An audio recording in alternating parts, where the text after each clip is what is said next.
Welcome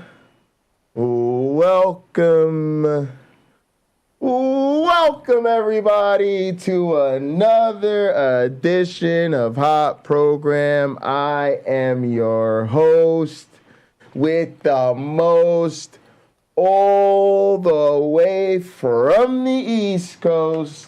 It's your boy Pocket, and I am in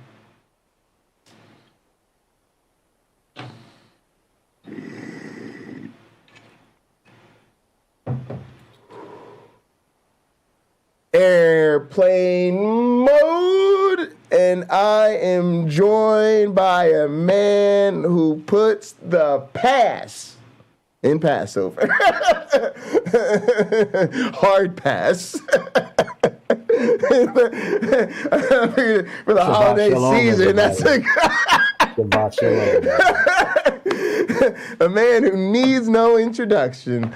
Oh man, it's good to see you. Good to see you. You look good in black, man. Looking sharp. It's just a very, it's just sharp. It's just. I shop at all the finest discount stores. It's the way to go, especially this time of year. Clothes aren't my thing. I like old cars and bicycles. Old cars and bicycles. Clothes aren't my thing. Mm-mm. Not bad. Although if I were a slimmer man, I probably would wear a suit, even for Hot Program. Oh yeah, suits. Yeah. As a bigger dude, I look like a minister anytime I put on a suit. So someone thinks I'm either going to marry or bury someone, or preach a sermon. I'm like, that's not my vibe. Yeah, especially I remember even as I started to get more into like law and stuff that there was definitely a different look in suits. You have to be careful when you dress up because there's a look that says I'm on my way to court or business or whatever, and there's a different look, a little more colorful, maybe a little different. Just color, just even a color or pattern difference, and it just says Sunday morning. Yeah, and for some of us, that margin becomes tighter than for other people. Yeah, Sunday morning, comedy show. Yeah. For some of us, it's just a tie change. A tie change can really get you. Yeah, could get you through a lot. All right, so I want to set up today's episode with a couple of things. One for you and two for our audience, especially those who may not have seen my stream yesterday. So a lot of what we're going to be talking about is really Hot Program, man. I'm pushing that button. And it's really a reflection on thoughts that are new to me. As a result of the fact that, I sort of had this blow-up conversation is probably how some people would describe it with my mother yesterday.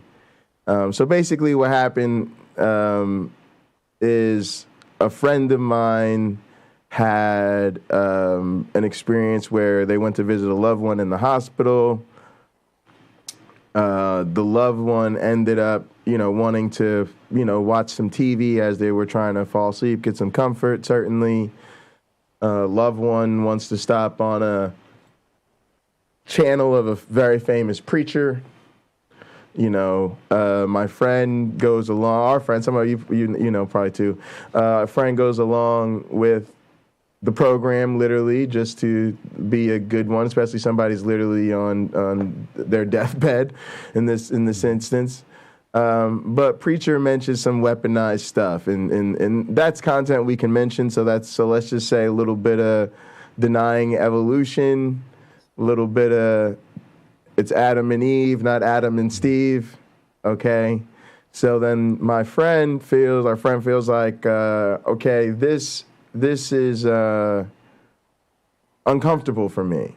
I'm more than willing to be here to comfort loved one in their, troubled times, especially if it's, potentially their last, going through their last days.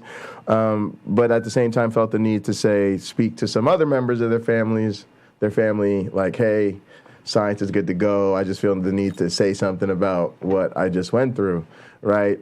And so my opportunistic self decides, look, let me use that as the opportunity to talk to my mother, because I've been feeling a lot lately. So number one is I'm always in my head trying to have this conversation. And it's got to the point with me where I almost felt like I couldn't relate honestly without getting into these things. And it had almost gotten to the point, for instance, like with my grandparents, where I'm like, waiting for something to happen so we could go there. So for instance, my grandparents would always answer the phone, praise the Lord. And so I'm thinking next time, I happen to speak to them on the phone, and if they hit me with the praise the Lord, we're gonna have a conversation about how that's not a thing you can do going forward. But so anyway, so I called, I had the conversation. It kind of led to a really, it was a great conversation in many ways. There was a lot of, good that came out of it.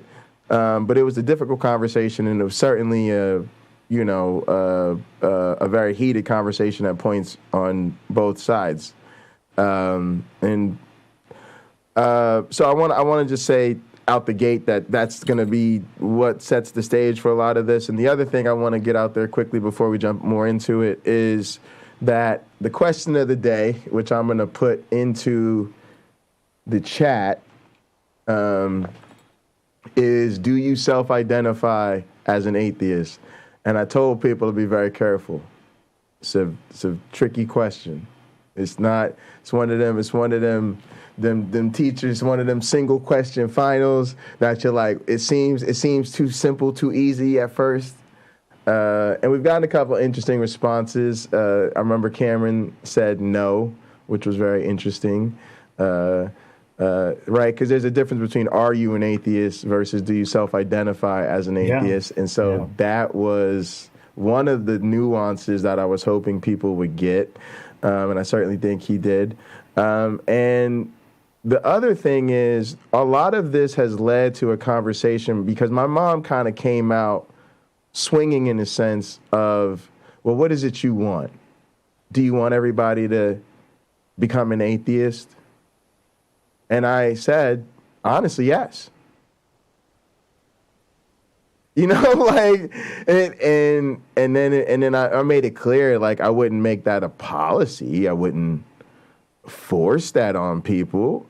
But yes, certainly I think we'd be better off if everyone was an atheist, and then we ended up, and just to touch off, because, I hope people, if you're really interested, check yesterday's stream on Pocket Locker 86. I get more into detail. I want to have a particular conversation here with my one black friend that relates to what I said in the title, pushing the button, yes, I want you to stop being a Christian. So we ended up getting to have kind of that conversation. And the thing that I want to touch on to set the stage about the question of the day is a lot of this perspective came down to, this was the first time I was able to truly confront. I'm thankful to my mother for that, even as hard as it was. I was able to truly confront with somebody the idea that I don't think you can love me and participate in a religion that fundamentally hates people like me. And it was very interesting the way my mother tried to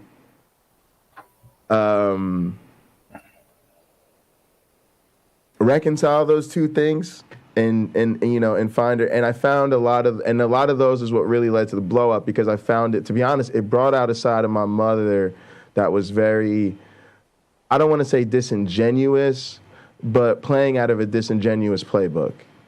And I think, having never probably been confronted or dealing with these issues really in her life,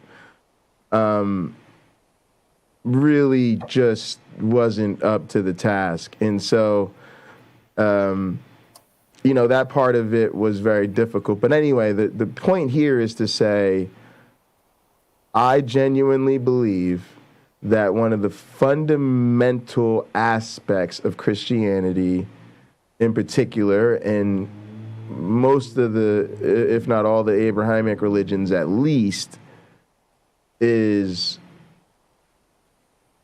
hatred of heathens. And I mean that in a way that I think a lot of people will get very nuanced to try to work their way around, but it just really, to me, there's no doubt about this. And where I'm going with this is, we've been having a lot of conversations. So, for instance, my one black friend, Lena, had a very good conversation with Doug. It's almost like 2 hours long. Really? On PineCreek politics. And Lena's portion of the stream basically covered two issues: global warming and trans. And, of course, Doug is absolutely toxically on the wrong side of both. One of the things that I reflected on about that stream was I was really glad that they were sort of both presented together, because I feel like when we talk about global warming, we like to have the conversation around quote unquote existential threat. And I don't mean quote unquote, but just that's the language. That's why I put the air quotes, not because it's not an existential threat. It is, right? Mm-hmm. And we might, but I said, if we're going to have that conversation, then we got to have that conversation across the board, because what it means for something to be an existential threat is it's a threat to our existence. Yes. So if something is a threat to our existence, and I believe global warming is, we got to put everything else in that same conversation. Pandemics are a threat to our existence. A catastrophic interstellar event, like the asteroid or something like that, is a threat. Could be an existential threat if we found one headed straight for us. Like, don't look up, But in the same vein, to me, prejudice, bigotry, and hatred has to be up there as an existential threat. And the language I like to use now is,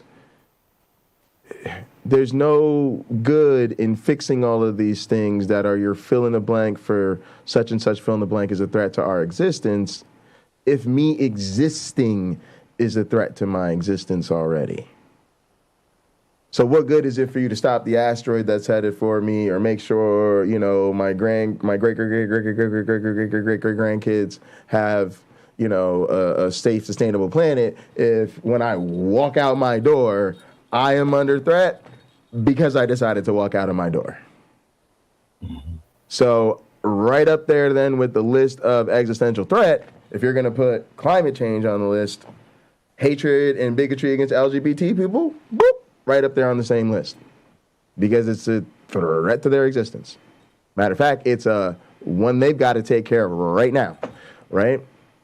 So to me, this was the first time I ever thought through this, and thought through to the fact that, wait a second, I'm a heathen. I'm an atheist. I'm that thing. It was the first time I really said to myself and out loud to my family, right? I'm that heathen that Bible is talking about. That's me.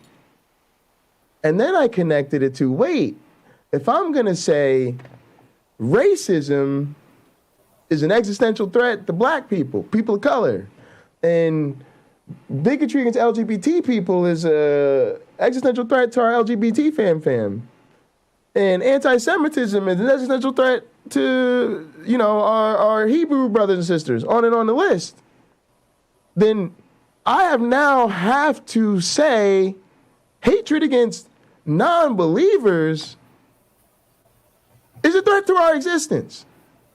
And I can no longer act like soft pedaling your allegiance to the mission that at its core is like people like me. No. We're ultimately the ultimate unforgivables that the kingdom don't include. No. And so it was sort of like, it was very profound, and it was really this conversation of my mom being like, realizing that the tension is not me saying, "Oh, Ma, you don't accept that I'm an atheist." It was like, and we've been the conversation yesterday was it's the next step. We've had the conversation of, I'm an atheist, you accept that I'm an atheist, you love me anyway. That's great, that's beautiful. But now we got to take the next step of, you're still doing the thing that caused this problem in the first place.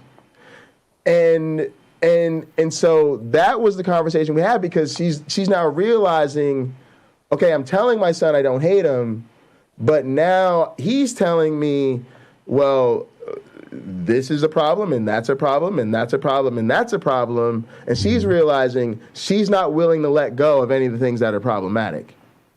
Even though she's telling herself her religion isn't that big of a deal to her. She's not that serious. She's not obsessed with religion. She's not understanding why this is all a big deal. Well, then I'm like, oh, cool. If it's not that big of a deal, then you won't worry about, you don't need to do this, and making these little couple of changes to make me comfortable isn't a big deal. Well, I can't do that, and well, I just told you why, right? Like, Locker. Yeah. So if I understand you properly, and I understand you well, yeah, you and your mother have the exact same problem. Absolutely. You and your mother are wrestling with the exact same thing, and that is a lack of acceptance. Your mother has chosen, because it's a choice, right? We're not born Christians. She's chosen to be a Christian. Right. Now, I'll say this. It would seem, based on things you've told me about her, that she's not simply a nominal Christian. She is literally doing her very best to walk the walk. Right. Okay. You, as a non-believer, need to look at her and see why that makes her a good example and how that makes her quality of life increased. Sure. What's not okay is chastising you or beating up on you because you don't believe. Right. That should, if there is a God, let that be his job. Although we know from reading the Old Testament, there's not a lot God does. He has this group of people or that group of people do it for him, so he doesn't have filthy hands or something. I don't know what the reason is. Probably because he doesn't exist. But anyway, it could be a different reason. It might not be that one. But you as the non-believer have to look at her and make a determination if you can accept those things. Because it's nice to want someone else to change. And there may be reasons where they would benefit from that too. But often, I think you'll agree, and our audience will agree, often when we see that other people need to change, we also see that need within ourselves. Sure. Now, the question becomes, change what, or change how many things? Right. It's rarely ever just one. It's right. rarely ever just one thing. So I've said it before, one of the most frustrating things about other people frustrating us is when we see the thing we know we need to change about ourselves demonstrated in someone else. Sure. They have the same problem, and it's frustrating because we can't use them as an example to get over it ourselves, and that they're not making the world a better place because they have the same problem, and it can instill a sense of hopelessness. Yeah, so I would say it's definitely not hopelessness, and that's kind of some of the things that I think I've been reflecting on that are actually quite crazy. And the thing, that's why I asked, and to sort of kind of start to point at what I was getting at with the question of the day, is I think these are some of the difficult implications of identity. See, what my mom is dealing with, as you said, is her identity as a Christian. It, to this point in her life, is an immutable trait, essentially. Mm-hmm. Now, we feel like we've made that, we've changed, right? But for me, it's also realizing that I self-identify as an atheist. And for me, it feels like that is a thing I cannot change. And this is the thing that I've never really put to the audience like this, but I think a lot of our audience deals with.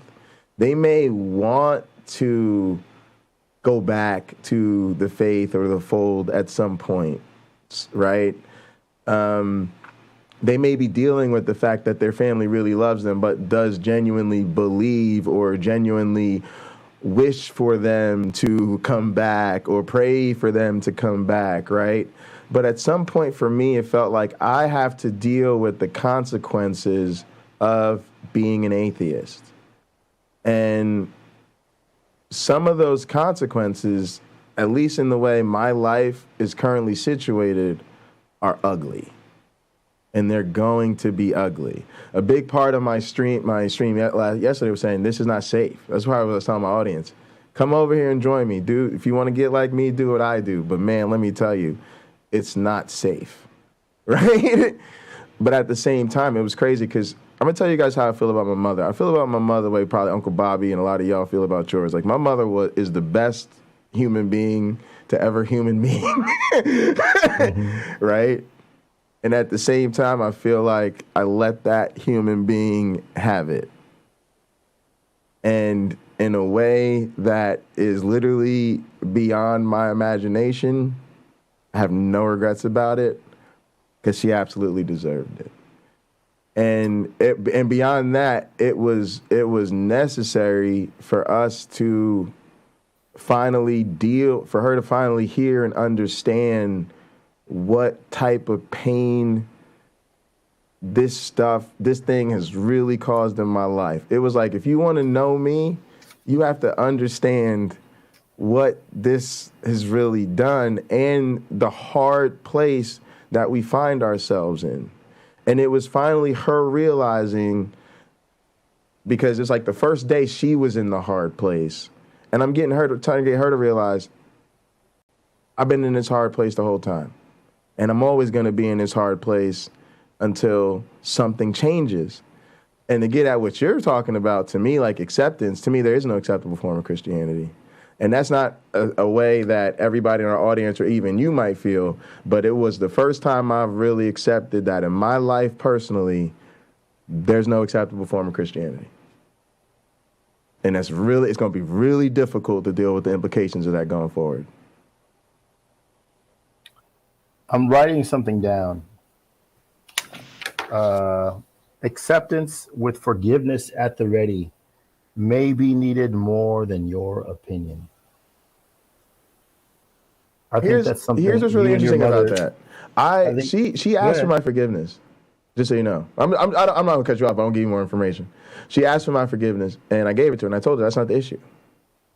And so I tried to make two things clear. Number one, you have my forgiveness. Number two, you never needed it. This was never, and I never made it clear. I'm not, because she tried to, I'm sorry I raised you in a way that you don't think was all it is, right? And it's like, this is not about that. Right? And this is a really thing and I think, and again, she just needs time. She needs time to think, reflect. There's a lot in that conversation, right? And part of it is like, yeah, you've already been forgiven, but here's the issue. The bar has to be the bar. And you don't get to be below the bar because you're family. Matter of fact, if you're family, you have to meet the bar or you got to go. Here's why. Other people not meeting the bar doesn't affect my life. I need a mother. Parenting never stops, right? Parenting is like a divorce. You could be a great husband for 30 years. If you start mistreating your partner tomorrow, you might be divorced next week, right? Because as much as that person loves, honors, respects, and you were the love of their lifetime for the last 30 years, the way you've been the last week or so, they're out the door, right? And what I'm trying to get her to realize is I don't need you to feel bad about what you did in the past. And the fact that you do or recognize at least that thing is a step, but she's got to go all the way because one, it was I had to get her to understand this is not a real apology. The apology where you're sorry that I'm upset about something, it's not the way we do apologies anymore. I'm sorry, Mom, but Just isn't. And also, the issue is your unwillingness to stop doing the things that make me feel this way. Give me an example. To tell me that your religion isn't that important to you and it's not that big of a deal and you don't understand why, but then not be willing to leave it alone, challenge it, look into it. That was the other thing that set me off. She had this sort of very defensive, not unwillingness to look into things that reminded me of it was an incredibly difficult stubbornness. It was that was ugly. But Pocket Locker, Christians, the faithful, whatever religion, they have it hard in a way because they truly believe in something where the proof that they have is things like, look at the trees. Well, I can design a better tree. Facts. I'm some dude, right? I'm some dude. My degree is not in biology. It's not in horticulture. I'm not an arborist. I can design you a better tree. I can improve on what exists already. I can fix pine trees. My fiance is watching. I can fix pine trees by making the needles not fall off when they're planted near a house. I can make termites smarter so that when they see a human inhabited structure, they don't try to eat it. Yep. I could do one thing after if I'm playing God, right? Right. But they know failings of their own bodies. They know that they've been promised in their Bible that they would be able to have the power, if they believed in Jesus, to lay hands on people and they'll get well. And yet they've seen that time and again. People still die. Even when they sincerely prayed for them, they still died. Buddy Jewel has a song, and I don't know the name of it, but it's about his daughter talking to him about heaven. And she asks, Buddy, do you think that God could use another angel to help pour out the rain? It could bring you to tears how pretty that song is. But isn't that naive that God would need another angel to help pour out the rain? If you're 6, no. Right. If you're 10, it maybe not. But again, he's in the story. He's her father. Well, Frank Turk will probably tell you he desires the presence of their company or something. Maybe. He was glorified by their assistance or whatever. Yeah, like it's like somebody needing a 10th car, but they don't sell cars. It's a little unnecessary overkill. But I think we have to respect that there's a pain that only belief can resolve. Okay, so you smoke weed, right? Am I wrong, or you smoke weed? I smoke weed. Okay. Has there ever been a time where you wanted to? What do you mean by that? You wanted to smoke weed. Like you have some, or you want to go get some because you want to smoke it. Yeah, of course. Okay. So it was simple for you. You went to wherever you keep it or whoever has it, and you took out how much you thought would be nice to have at that moment, and you got to partake. You got to enjoy it. They can't do that with God. There is no going to the box where God lives. Remember, this is outlawed in the Bible, right? You can't go to the box where you keep your idols, take them out, put them in front of you, lights of incense, and start praying. There are cultures where that still happens. Buddhists will do that. They'll go to their little shrine, which I've seen a few of them because I've been in several Buddhist homes, and it's like beautifully arranged, beautifully kept. It smells wonderful when they light their incense, and they do their meditations and their prayers. And I look at that as an atheist, and I think that's awesome. Right. Yeah. It's not what I believe, but it's how that person is dealing with the planet. So well, hold on. Okay, go ahead. So your mother and all other faithful people, they don't actually have that. They've been told not to do that. When you can have the God in your hands, Tabasco, you have the God figurines in your hand and you're lining them up, and then you can speak to them. You possessed it. It was in your hand. It was real. And what this little God is, it's a representation of the real God that's somewhere, right? Lives off at the end of the nation, or in the sky, or on some mountain that you've only ever heard about, or you've never seen, and you can't even prove that it's there. Right. You're in touch. Right. You held it in your hand. It's real. What it does is real. And sometimes what you ask it for, you actually get. So it works. And if it doesn't work, it's not the will of the God. But when you want to have a smoke, you go right over to where you keep the stuff to smoke, and you have it. Yeah. You have it. Yeah. And me, I go right to the refrigerator. I get my drink out of there. I go to Hooters and get my wings. Yeah, same. You know, so for me, not that those things are gods to me or you. Sure. But those desires for those things are easily filled. Right. It is my opinion that within the religious faith structure, desire is the chief motivating binder, if you will. Religion sets up a desire to satisfy God. It sets up a desire for God to approve of what you do.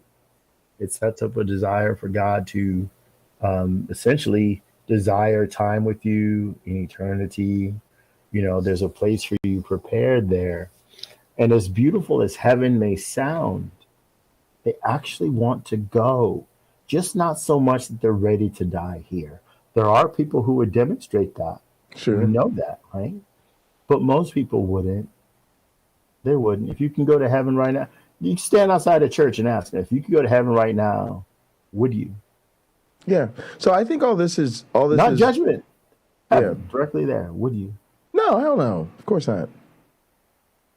I mean, that's part of what I really think is built into their problem, is they just don't realize it's unimpressive. I mean, I guess for me, there's just no putting Pandora back in the box. But I don't desire. I mean, that's part of the issue here, right? Is so we watched the video, why you shouldn't respect faith beliefs, right? And I'm more or less on that tip, because I just think we have to set parameters around respect. Like yesterday was the first time I had a genuine conflict with my mother.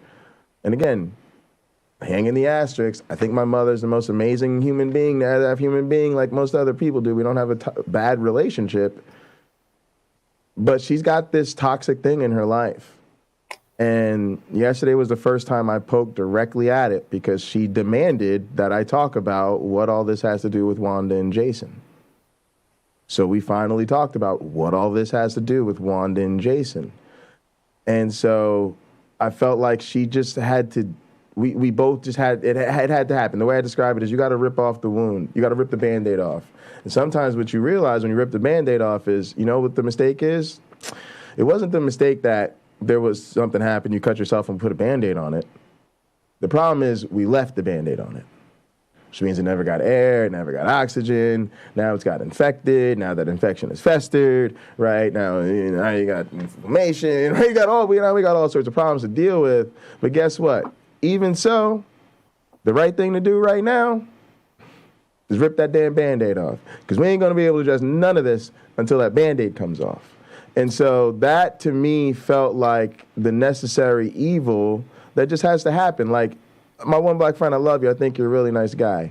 But if you go to that refrigerator, you have a bit too much to drink, you get behind the wheel of a car on your way down the road to get some Hooters to just have some of them wings and come back here. You don't do this. This is not something you would do. The chicken they sell at. It's the chicken. It's the chicken. Hooters is a restaurant. Look. You were in safe. You were, yeah. It's Hooters like the owl. Hoot. So no, you're in good company, because I am also a man who goes to Hooters for the wings. Yeah. So you're good. You're good to go with me. You're in like company.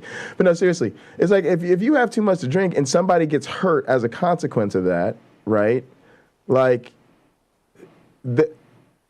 when you you know, they might come and deal with the whole scene and blah, blah, blah, blah, blah. And you might, you know, go to the station and you're going to let you out and you're going to pay a little bail and you're going to come back home and we're going to do the show next week. And you're going to be like, yeah, man, something bad happened last week and hit the person.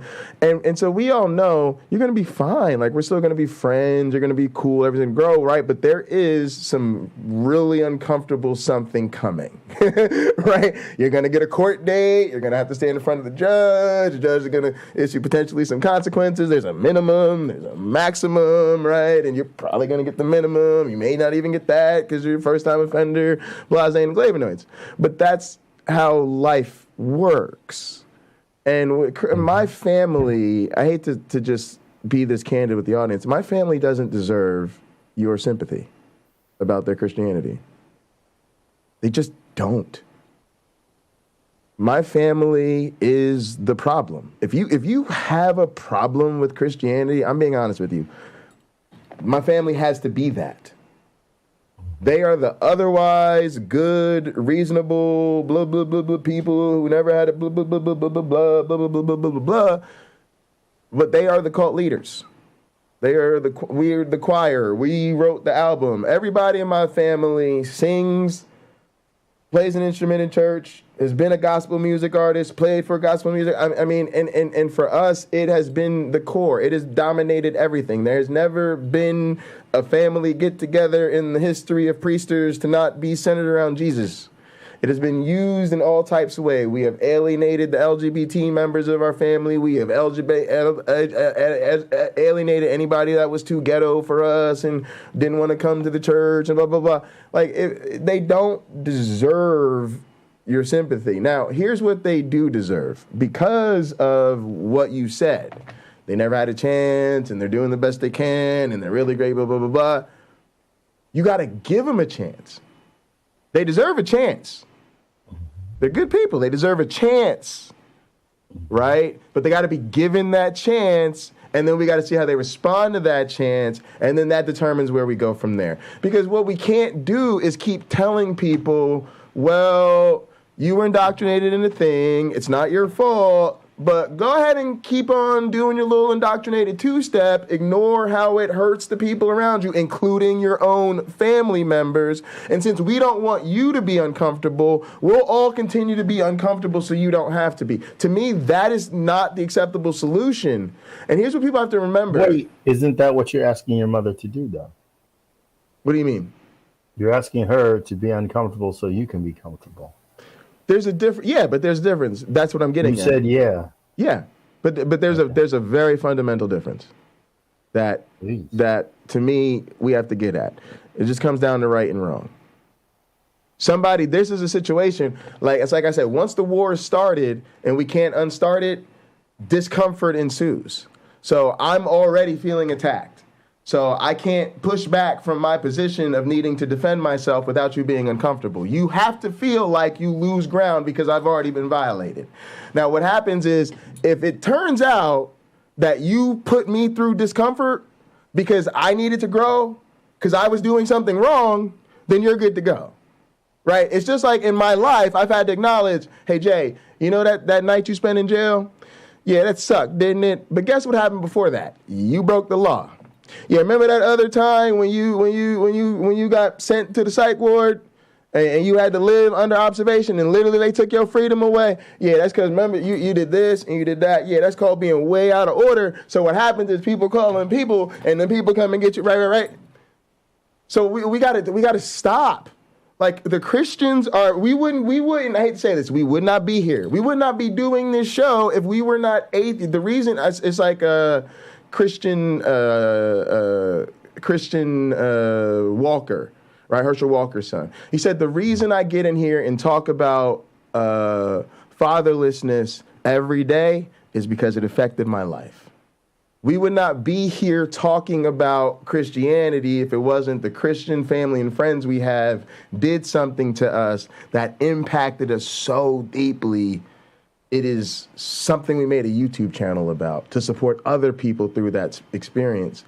So yes, that is a source of deep pain, discomfort, animosity, resentment, and all of that.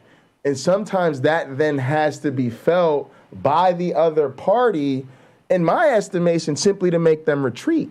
Like, if you really come at me, and I'm just using self-defense as a metaphor here, right? But let's say I have a long poker out there, like a long bow or something like that. If I whip that out, whoosh, right, and hit somebody with it, it's because you've come too close to me.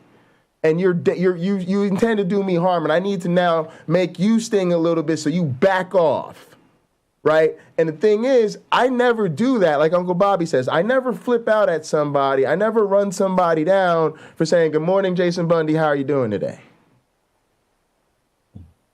So what I think my mom has to realize is that I said, you continue to being a Christian is a problem for me because fundamentally Christianity says people like me are the worst of the worst.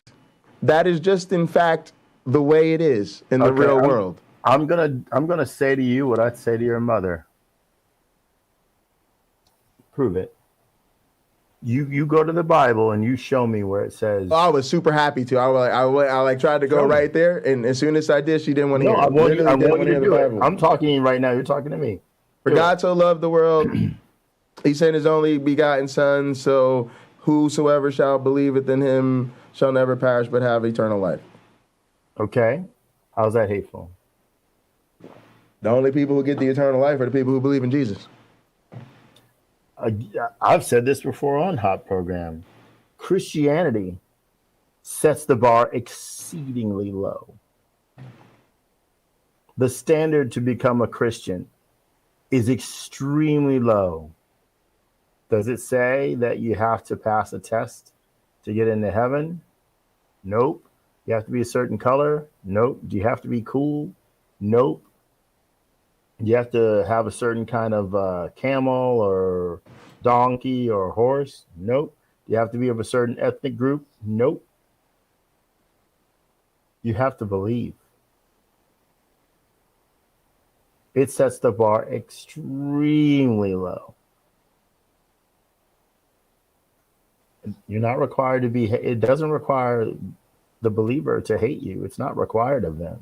I kind of disagree. Well, but look, the God of the Bible, right? The Old Testament and the New, to put it in Game of Thrones. I think we could get into a lot of nuance about it, but at the end, but it is a lot of nuance, Pocket Locker. It simply is. See, I can agree with you that the God of the Bible is cruel. We can find more instances of his, actually more lives affected by his cruelty than by any kindness he can ever be credited. Who seems to be more deserving of his cruelty than heathens and non-believers?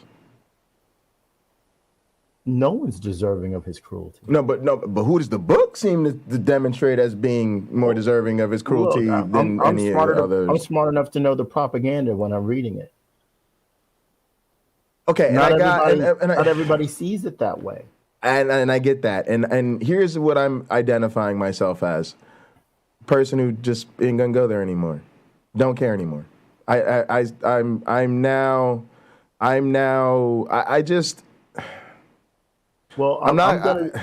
think it's. Go ahead. No, it's weird because it's like I don't disagree with you, but I just think that it's a different conversation with you. You're an atheist. You're a grown man and you're incredibly intelligent. So for you to go into, yo, dude, there's some real depth to this biblical thing. Let's jump into it. I'm fine with that, right? But what happens is when I got to go to a Christian and they hear that, they're hearing it out. They're hearing it out around the fundamental message of their book. And I think it's unwise to dance around certain things. Like I'll give you a perfect example. And this is genuine, I regret not making a bigger deal about the anti-LGBT-ness while I was a Christian. Now, was I ever, as a Christian, anti-LGBT? Nope. Absolutely not. Never. No. Just nope. Never. In my own ways, I had some pretty stupid ideas about the whole thing, but it wasn't ever a personal animosity. It was just more church boy stuff. Like, oh, maybe civil unions could work because marriage is like a religious thing or whatever. But the point I'm trying to make is I was just doing a dance. The truth is that book says, for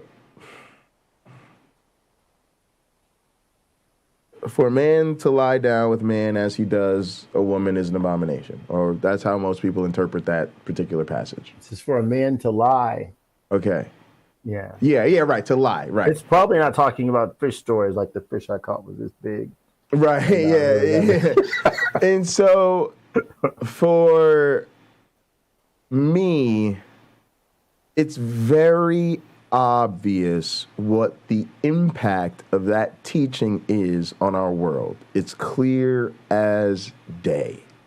The almost entirety of the LGBT issue is wrapped up in that. They are that. So for me, now, what I'm guilty of is I was Christian at the time. I didn't know better.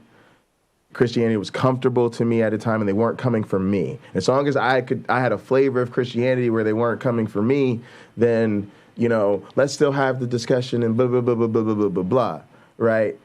And now I'm like, no, that book has them Christians coming for me.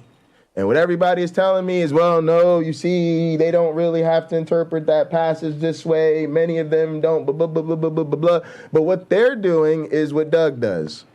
You are missing the opportunity to be an ally to what we need to do going forward and to use this as an opportunity for a learning experience to them. I don't think former Christians need to learn more about how to understand Christians. I think Christians need to understand more about the world in which Christianity is no longer the best way to go. Pakalaka, I'll try to encapsulate what you're saying. I'll try. The world would be a better place if only God hated the things that God says he hates. That if only God seriously managed to forbid the things that he says should be forbidden, the world would be exactly like there is no God, rather than anyone pretending that there is. Yes. So if I could say it tomorrow, God, I'm sorry. Human beings aren't going to do your hating for you anymore. We're not. We're not going to be upset when A, B, C, and D happens. Because someone is trans or wants to be. If someone is gay or wants to be.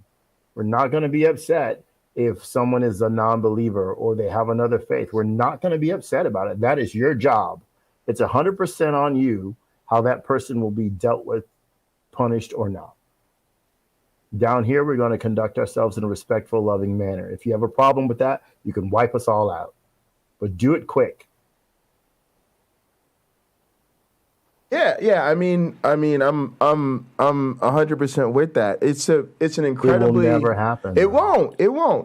But here's the thing, like, I'm just realizing I'm finding my voice still. I'm still young. I feel like in terms of my real adult life, this is kind of a sad reality, gang, but I want to say I'm barely out of school. But there is still a very real way in which I am technically still training. And the training years are still very much on my life. And so, but I do feel like I'm, really kind of getting into my professional life, just starting, right? Literally just graduated, right? And I'm figuring out, okay, who am I now? Like, who am I? Oh, I just got out of school. All right, I'm kind of grown up, Jay, for the first time in the world. Who am I? Woo! Oh, I'm one of the folks who doesn't want any parts of going home. ooh, I didn't see that one coming. Oh, it turns out I'm someone who's, radically progressive. There's just all this stuff that you're learning and you're figuring out about yourself. And now I'm realizing, like, even in my relationship with you, like, I love you to death, and we bond over, what we have in common, right? But as we get to know each other, we get to learn what we don't have in common, right? And so I feel that because I grew up totally thinking I would grow up being more like you. Like, you just can't shake me. I love everyone. Like the most high apostle of the cult of the flying man. That title, I literally wanted to say, I am the real Pope of atheism, right? But imagine if I was really the Pope of atheism. I'd be the Pope who, body slams people through tables and hits them upside the head with steel chairs. Like, that's kind of different, right? You actually give people Pope, President vibes. My one black friend is the wise, gentle counsel who is always there, right? And so you just have to realize a lot of times in life, like, you're not who you thought you would be. And other people are more that way, and you're some other crazy way, yeah, right? With my career goals, I identify with that completely, but with so many other aspects of my life, they're exactly how I want them to be. Emotionally, if I ever can manage to rein in my eating habits, I will pretty much be the person I wanted to be emotionally. Just being honest. That's all that's left on the list. I'm not a father yet, not a husband yet, but those things will take care of themselves in time. But just as far as personal refinement, right? Me refining me, becoming me. That's what's needed. Yeah. With other people, I genuinely am fascinated and have a love for other people. I've had a wonderful time with people from pretty much all over the world. No Inuits yet. I haven't met any people who are Inuits, but about every other culture on this planet I've met people from, even including people who are from this or that tribe. I've met tribes people. And they fascinate me. People believing in this or that God, they fascinate me. And I'm able to, enjoy the time that I have spent with them. And I'm sure the more and more of those people I add to my collection of, people I've experienced in humanity, my appreciation for the human experience is only going to grow. In that diversity, again and again, I saw the same needs. I saw the same desires. I saw the same failings, and I saw the same victories over and over and over again. So what I see someone else going through, it's very easy for me to identify with a lot of it because I've gone through a lot of it. All? No. A lot of it? Yes. That makes me lucky. And I'd say more lucky than most. Yeah, I'm in the same boat. Time, go ahead, yeah. My ability to be able to look at them and not judge them for how they're doing, for how they're feeling, what they're struggling with. I feel very fortunate that I've built that, but I didn't used to be that way. About almost 7 years ago, 6.5 years ago, I almost died. And I was having a near-death experience because my body was transitioning into being, or it had transitioned into being diabetic. I didn't know that. I didn't understand what was going on with me. I was in another country. I thought it was just I'm adapting to the food here or the water here. No, it was about as serious as it's going to be for me. And I was unaware. My blood sugar, my mother estimates, was around 800. And basically, as my friend's mother so lovingly told me, being completely real about the experience, how I was feeling when I was laying on the bed in Anguilla on a Caribbean paradise with my beachfront apartment, dying. She said, honey, your brain was dying. She's been a nurse for over 30 years. And she can say to me, that feeling that you had, where you had this sense of oneness with everything and everyone, she goes, that's your brain shutting down part of its need to make distinctions between things so you can function in the world. It's turning that off because it needs those resources to keep your heart beating, keep your blood circulating, your lungs breathing, So it's shutting off things. I tell you, Jay, in the audience, it was the most amazing feeling of connectedness I have ever had. I don't have children. Maybe that feels better. But it was astonishing. So that taught me, as I'm laying in the hospital a couple days later, recovering, that feeling is as far away from me as could be. It's a memory, right? I'm not feeling it in my body in that moment. When I'm in bed 13 at the hospital, I had 2 doctors tell me, yeah, you should be dead. I had 2 nurses tell me, yeah, you should be dead. My mother told me I should be dead. Got back to the States. 2 doctors here told me, yeah, you should be dead. I learned in a very short space of time, if that feeling that I had is what people who take like meth have, I can't judge them. Anybody who does whatever, an activity or drug, trying to get to where I was for over a day, I can't judge them. It felt amazing. Even though all it was, I agree with my friend's mom, is my brain shutting down so I could stay alive. It's turning off stuff that helps make the world an easier place to live in. Not the most beautiful, easy, right? Sure. So I think that being said, I'm just saying, that being said, when people have this or that faith, there's a part of me, as good as they've ever felt in church, I've probably felt better. As good as they've ever felt in prayer, I've probably felt better. And if that's what they need to stay sane, okay. If that's what they need to deal with the world the way it is, okay. That ecstatic feeling of oneness, they probably will never experience what I had until what? Their brain is shutting down. Yeah, to me, I mean, that's I'm okay with that. And I've been thinking through these type of conversations lately, and when I say I'm okay with that, most people actually won't like where I'm going with that. I've sort of decided that there are people who need their religion. It's, let's just say, the ultimate social cognitive blanket that they need to get through life's hard times. And if that's okay for you, if that's you, I'm okay with it. But I think you're in a state that I describe as pathetic. And I need it to be very deliberately and intentionally described as pathetic.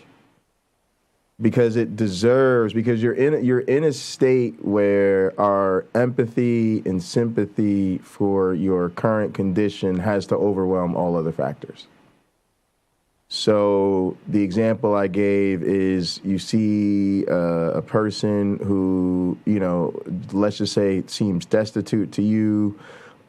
Maybe they're in a park on a bench and they're playing with some made-up figurines. They might be 45, but they're having some battle. Maybe they're enjoying, somebody's left them a little meal or something, right? You're not going to walk up to them and be like, hey, dude, so now you're having a good time with these toys right now, but you're kind of a little grown to be playing with action figures made from twigs in a park. So maybe not, right? Why? Because this person is in a position that you've identified that whatever measure of comfort they can get in this condition, let them enjoy that measure of comfort. Now, again, and we have to be contextual about that. Like, again, the impetus for this situation. My friend found himself in a situation where he felt the need, right? But again, he's dealing with a relative on their deathbed. So relative on their deathbed, not the time to have this conversation, right? Mm-hmm. Other relative that's going to be in my life for at least reasonably, expectation is at least several more decades, maybe you and I should have the conversation. So there's contextualization here. And again, here's another thing that I think here's where I think we're missing the boat, and it's for me. And again, we're here to give you two different voices, not one and the same, right? So for me, it's like, I'm an educator, and I want you to give the people in your life a chance to be educated. One of the things I got amazing confirmation from with my conversation with my mother was that and I think it meant a lot to her too, to think about this, is I'm probably the only person who can do this for her. Right? I express my genuine desire is that you will look back at these conversations that we've had, as hard as they have been, and you will realize, holy crap, that must have been incredibly difficult for my son to get to that place in his life. And holy shit, you have to be all kinds of brave to have these type of conversations with your own family. And the cherry on top is he is probably literally the only, and I am not being hyperbolic by only, I mean only human being on the planet in her life actually in position to have these conversations. So when you put all that together, for some of us, it's no time. For some of us, it's go time. And it is the case that you should have empathy and sympathy and compassion for a person's worldview. But I think there's a difference between radical acceptance of other people and radical acceptance of everyone's ideas and beliefs.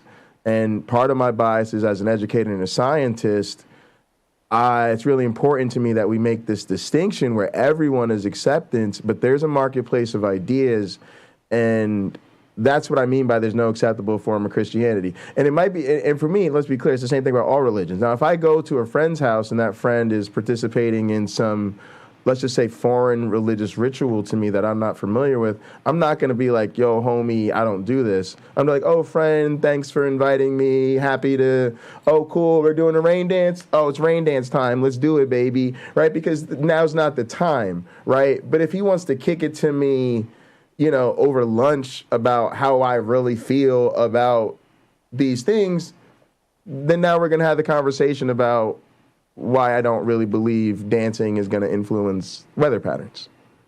The rain dance. Okay, so I remember being told in middle school that when the Native American does his rain dance, it always works. Because they don't stop dancing until it rains. That's true. It's so true. It's amazing to think about. Yeah, right. Think about it. That is not poking fun. That's honest. That's because there's no, and if you think about it from some sort of hyper crazy metaphysical sense, there is no guarantee that it will in fact rain again. You have to appease the god, and it may take months. Yeah. It may take months. So when you wake up from your sleep, and you've probably slept too little, if you're the shaman, you get up and dance. And then there's even more reasonable ones. Like sorry, go ahead. Oh, I'm saying you may have different members of the tribe. When you're trying to recover your rest or your meditation or whatever, prayer, up dancing in your place. But the dance never stops until it rains. That's confirmation that it works. Yes. It's not disconfirmation that, dude, it's just weather. You and the people who wrote the book of Genesis don't have a solid understanding of weather. Right. And that's why you think there's a God up there doing all these things. It's not the case. It's not the case. But for them, it's a sense of connectedness to the planet. Right. It's a sense of, I'll say for the Native American experience, that's supremely important, to feel and be and do as if this earth is your mother. Hey, man! This makes sense! Exactly. And this makes sense. I'd like to thank Frank Turek. Now, for me, people like Turek are pathetic.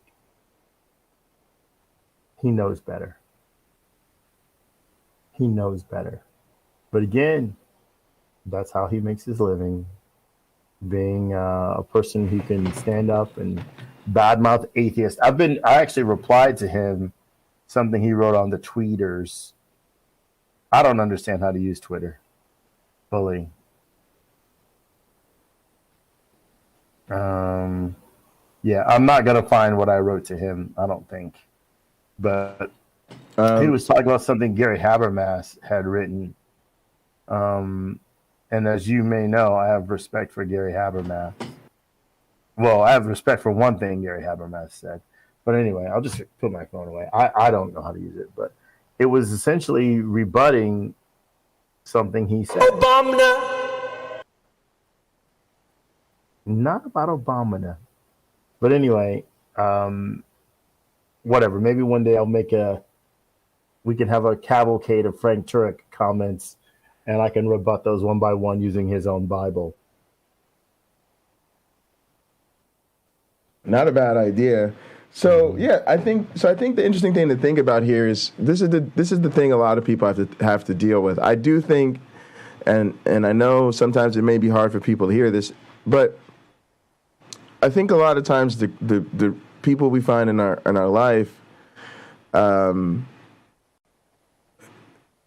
they're gonna play the challenge hard. I realized that a big, huge part of my problem is I spent way too much time trying to find a neat, clean way to do something that was always going to be messy. It was either never going to happen or it was always going to be messy. And now that it's done, I'm like, yo, I feel so liberated. Like, I cannot tell y'all how great it feels. Because what a lot of us are really struggling with, and here's the thing about the question of the day. Here's why it's a real trippy one. Because if you self-identify as a Christian, if you self-identify as an atheist, rather, then you are making it known, at least to yourself, that is in fact who you are. And if that is in fact who you are, or part of who you are, but I think it's, I'll talk about why I mean who you are in a second.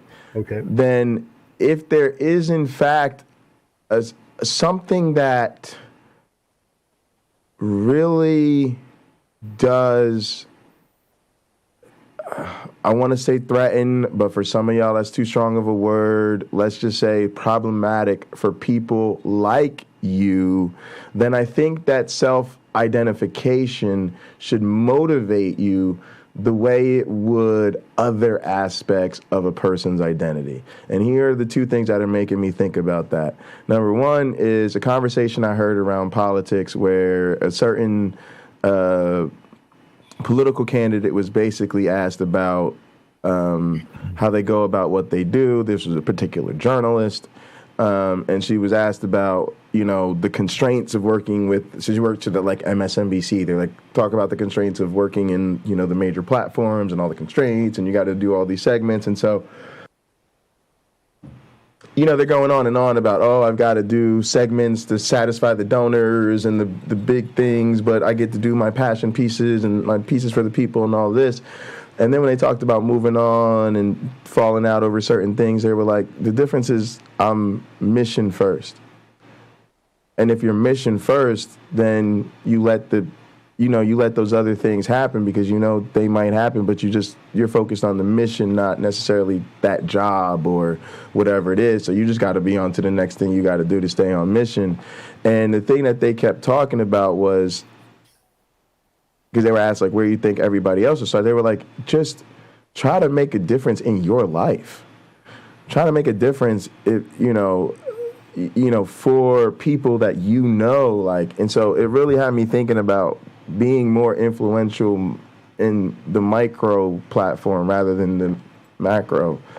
And then the other thing was we were having this conversation about protected classes and Gather the other day, maybe it was yesterday, the day before, and I was talking about how how so much of the cult of the flying man was inspired by the Satanists, because the Satanists are able to take the same thing we feel as critical thinkers, atheists, humanists, all of that, secular people, whatever, but the Satanists can argue for it because they argue that certain things are a violation of their religion. Oh, you want to take away my reproductive rights? No, that's a violation of my religion, because my religion says bodily autonomy is important to me. Oh, you wanna put up the Ten Commandments? Then you have to put up something that recognizes, my not Ten Commandments, because that violates my religion for you to recognize theirs and not them. But we can't do that about atheism. We can't demand to be recognized or not, or even just not violated, simply out of regard for how we are, because we don't believe. And so religion is a protected class. I'll disagree. Religion is not a protected class. The Freedom of Religion Foundation gets away with it again and again. They have attorneys, they make really great arguments, and they win. What do you mean? Sure, they file court cases to stop things from happening, to reverse some decision made by a school system, and that sort of thing. They find people who have legal standing in a particular case that may be non-believers, and they sue. And they win. The Freedom of Religion on behalf of non-believers. On behalf of non-believers. I think a lot of those Satanist groups can be very clever when they make their argument. And I think to some degree, they are trying to educate believers. You do realize your idea is a bad idea, but you finally realize that now that I'm showing you, right? Because I say you have to give me what you want for yourself, or what you support for your group. You now have to give to my group too, and you don't like that. Right. So maybe it's better if each group gets whatever on its own, and that the city, the county, the state, the school system doesn't do that. Right. So that's where it doesn't make it mandatory, because eventually you're going to be in the minority group. Right. Right. And you're going to feel oppressed. It's your fault if you are. Right. Because so you didn't say this is not okay for anybody to do in this venue. Right. So for me, I want to say I'm really glad to hear that they're doing that. But for me, it was more of a reflection on the way we treat non-belief, and it was sort of like, again, that's the value of the Satanists, is that it's right. It still feels like it's the minority of ways, because we don't think of right. So that it was sort of getting to that. The protected class thing was the thing that got me thinking about this. But I don't want to make this about the whole protected class thing, right? Because it's really more about recognizing the consequences of identifying as an atheist. Because for me, the one thing that is part of the conversation about what is the playbook of the alt-right. Part of the alt-right playbook is when they go after these different groups, LGBT, anti-Semitism, racism, fill in the blank. Part of the playbook has to be, it's an immutable characteristic. It's something that people can't change. And our atheism is one thing especially tricky in this thing, because it feels like we did choose to change. For a lot of us, it felt like I was a Christian and then I chose to be an atheist. And I don't really feel that way anymore. Mm-hmm. Nevertheless, when my atheism becomes a topic of conversation, it's treated, especially by Christians, as though it is a choice. And then that frames the conversation, even for us as atheists, as though it's a choice, which then doesn't allow us to think fully through the implications of the fact that it's not. Well, how about this? Rather than using that word, choice, you follow the evidence. Evidence is like a GPS. Turn here. At the traffic light, turn right. At the archaeological proof, don't make a U-turn and go back to where you were. Instead, turn to whichever the proper direction that will lead you to what? The facts at hand. We know if we can go in history and we can prove through archaeological finds that there was a Hezekiah, that there was a Sargon. Well, those two guys didn't have the same faith. Which one of them is right? Both are historical people. We can prove that Tutankhamun was real. We have his body. Right. right? We have his boss. Right. Same with George Washington when they make that comparison. So is what he believed for religious faith, right? George Washington, I don't know if he was religious or not, but let's say he, for the sake of discussion, whatever his views were, do we know for a fact he's right? We only know what the views of these people were. That's it. None of them may agree. It's not Ra, but it is to Tutankhamun, right? It is to him. Hezekiah, it's not, it's Yahweh for Hezekiah. For George Washington, maybe it's some just sort of whoever the God really is of everything. You know, for you, you've looked at the evidence. You've also looked at the lack of evidence. Mm-hmm. And for someone who believes heavily like your mother, think of what she's giving up. I've said this to you before. Think of what these believers have at stake. They are giving up heaven. Yeah. And they no longer believe. Absolutely. Heaven has been a driving force. Absolutely. Doing things to make it into God's holy kingdom. So what do you think? So are you a counter apologist who thinks we shouldn't counter apologize? Oh, absolutely not. You can bring me no mortal men's, bring me giants, if I can quote Cyrano de Bergerac. You line them up, damn it. You line them up in front of me. I'll take them all on. But what is it? To you? It's the apologist is fair game, but the average pew filler isn't. Like how do you distinguish? Because another episode, that's actually well said. Another episode, I think, is I want to talk about how there is no such thing as a Christian who isn't an apologist. They're all apologists. Well, and they're all fundamentalists to different degrees of understanding.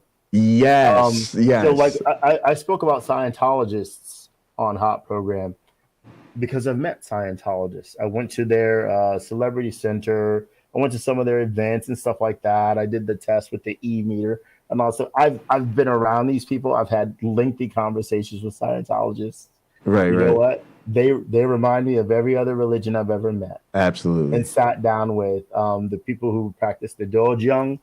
From Korea, I've sat with them, gone to a bunch of their meetings, sat and meditated with them, and did my water offerings and all that stuff. I didn't believe that Sanjayan was God, but they did, and they were wonderful people to be around. For me, it's the rich anthropological experience that I enjoy about learning all these religions. You know, Joseph Campbell, his interview with Bill Moyers really inspired me.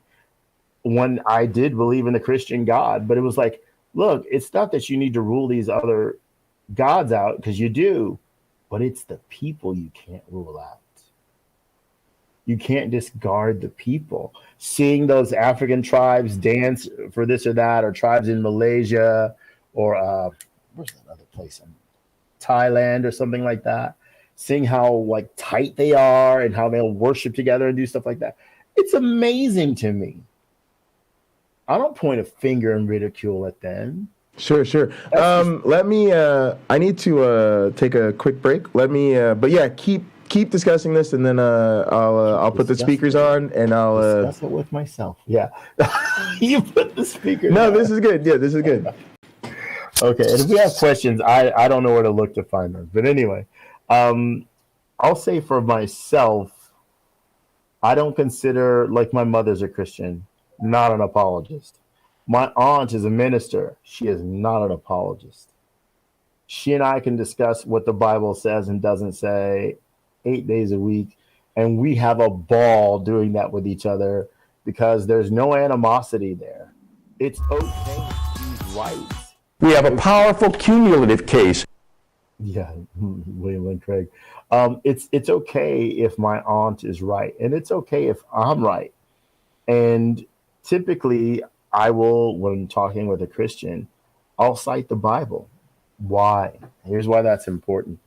Because often when they are having a discussion with me, or even you'll notice that they cite things from the Bible. It is, I think we can respect it as a language, because they'll refer to, as Pakalaka did, John 3:16, and then they'll go to something from Matthew, and they'll go to something from Proverbs and Ephesians and Revelation, and they're just bouncing around from verse to verse to verse to try to communicate to us the passion for what they believe, right? Ultimately, I had a friend who said it better than anybody else, because someone wanted to proselytize to me when I was out in public at like Universal Studios or whatever.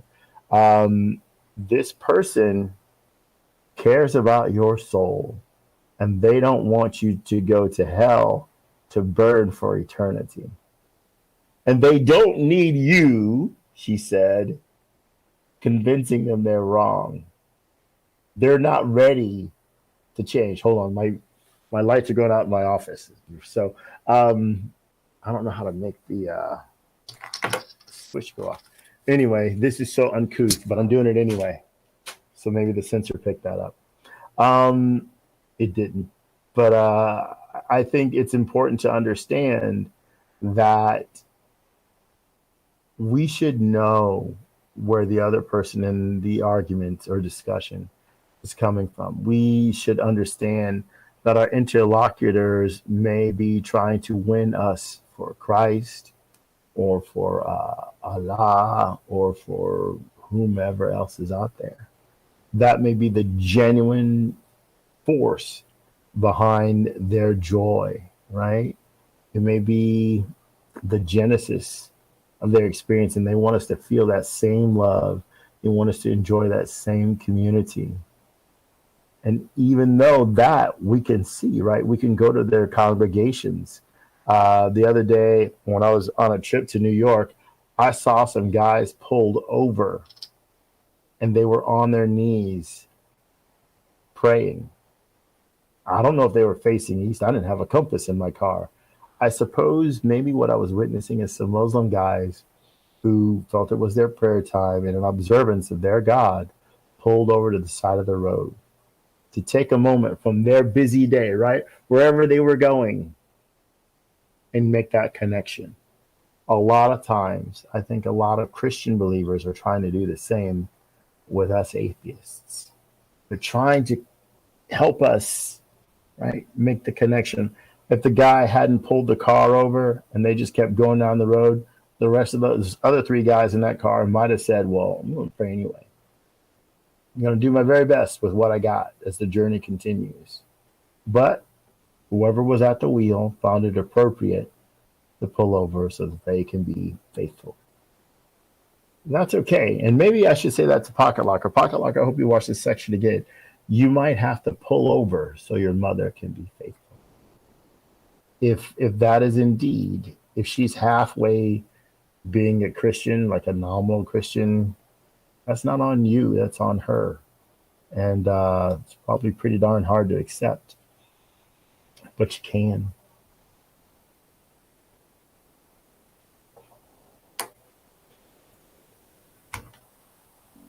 I think you heard most of that. I heard all of it. I'm trying to figure out. Oh, I hit the wrong button. Yeah, that's what the speakers are for. So, yeah, it's interesting. Like, my reflection is I'm in such a wildly different place in life. So, one, I feel like I'm doing what all the white boys do, which is philosophize on YouTube about shit that doesn't matter to me. Because I wouldn't say all. No, I wouldn't say.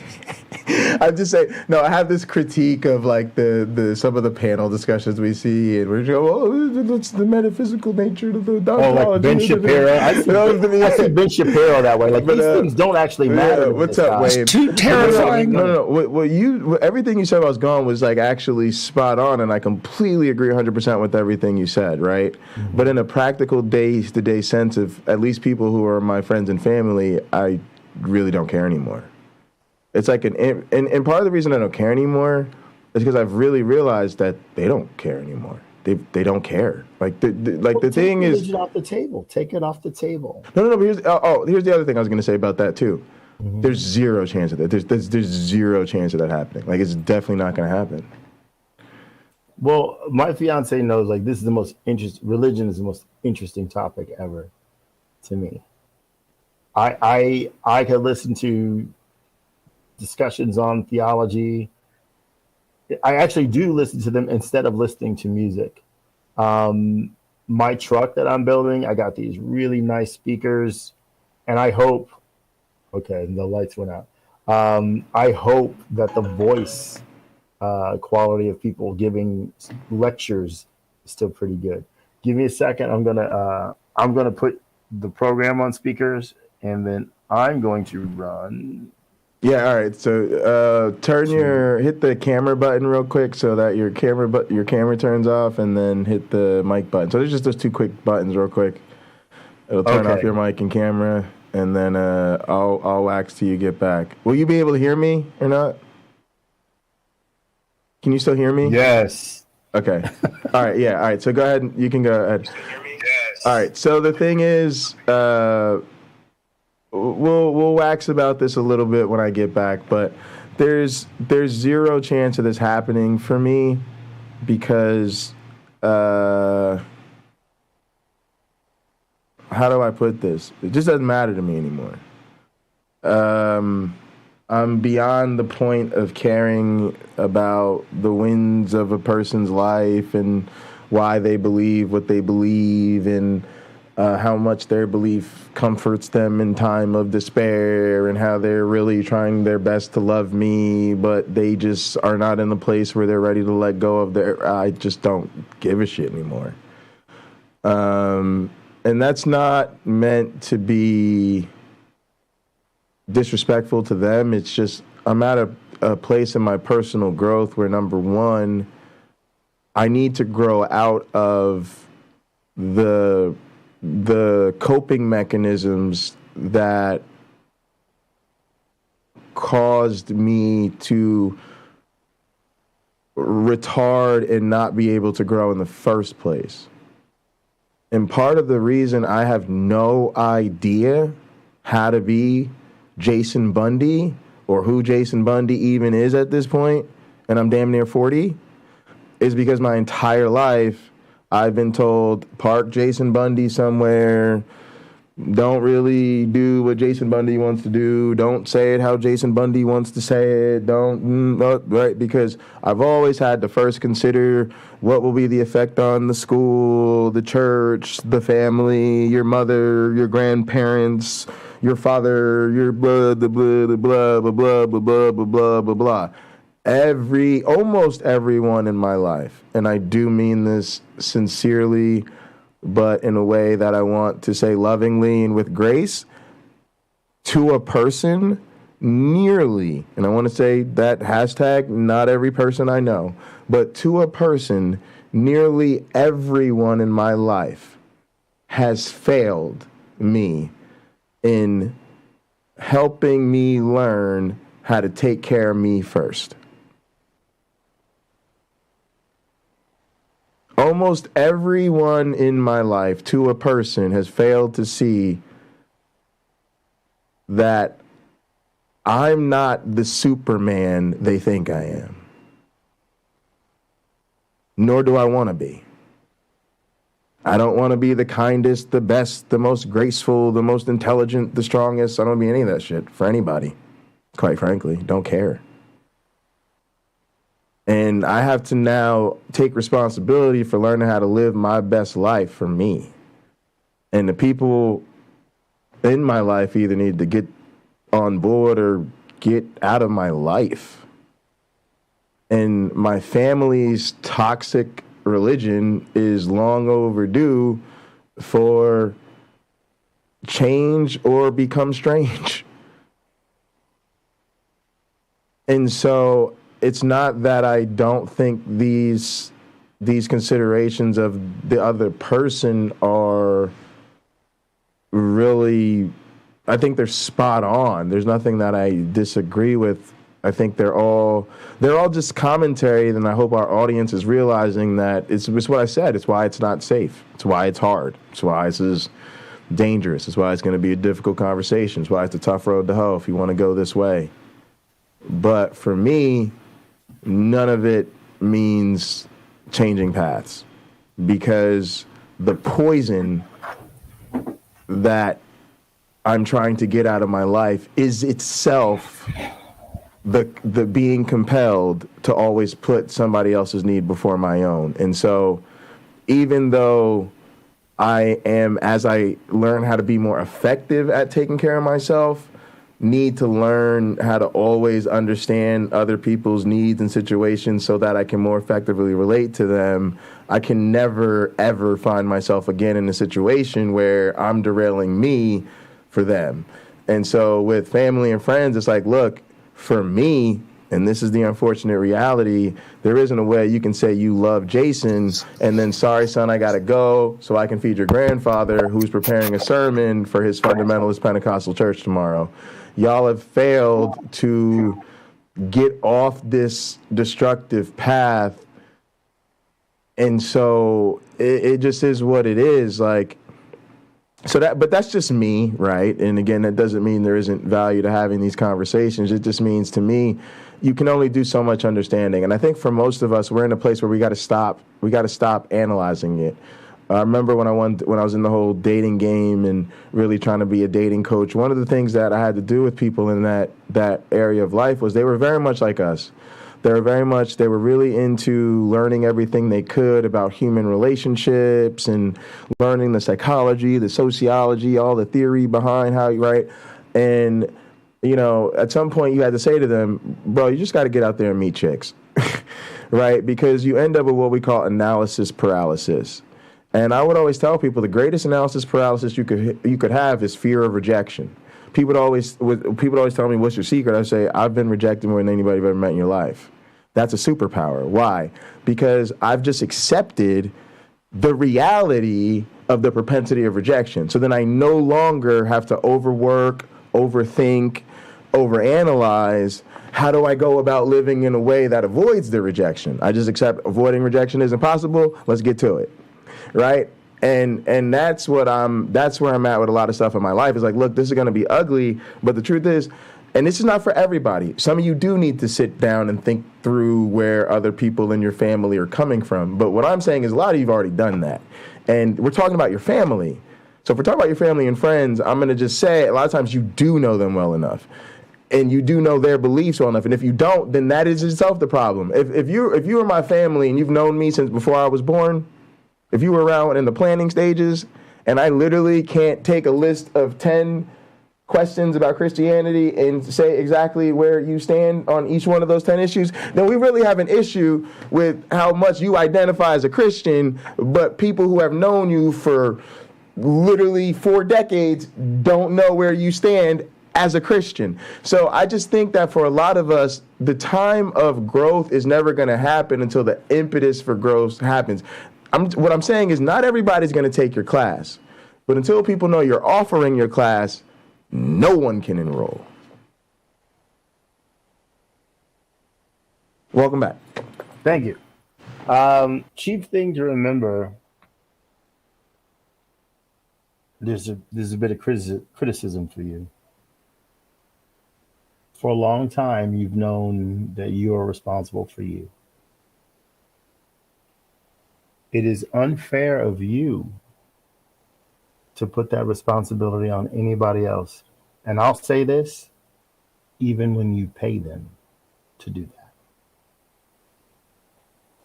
I use the example of being in the hospital to get my device, my little defibrillator put in there. And I didn't trust the process. The more and more they brought in all these professionals who knew exactly what they were doing, way better than I ever will, the more comfortable I became. In your life, that person is you. You are uniquely qualified to manage your life. You are uniquely qualified to fulfill the desires of your life. None of them are bad, not that I know about. I don't know how difficult or simple they are to attain for you, but you seem to keep things pretty straightforward. You wanted to be an educator, you are an educator. Right.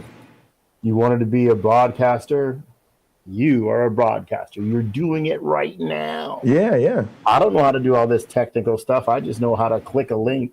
Thankfully, there's only one to get logged into all of this. You built all this as far as I know. Yeah.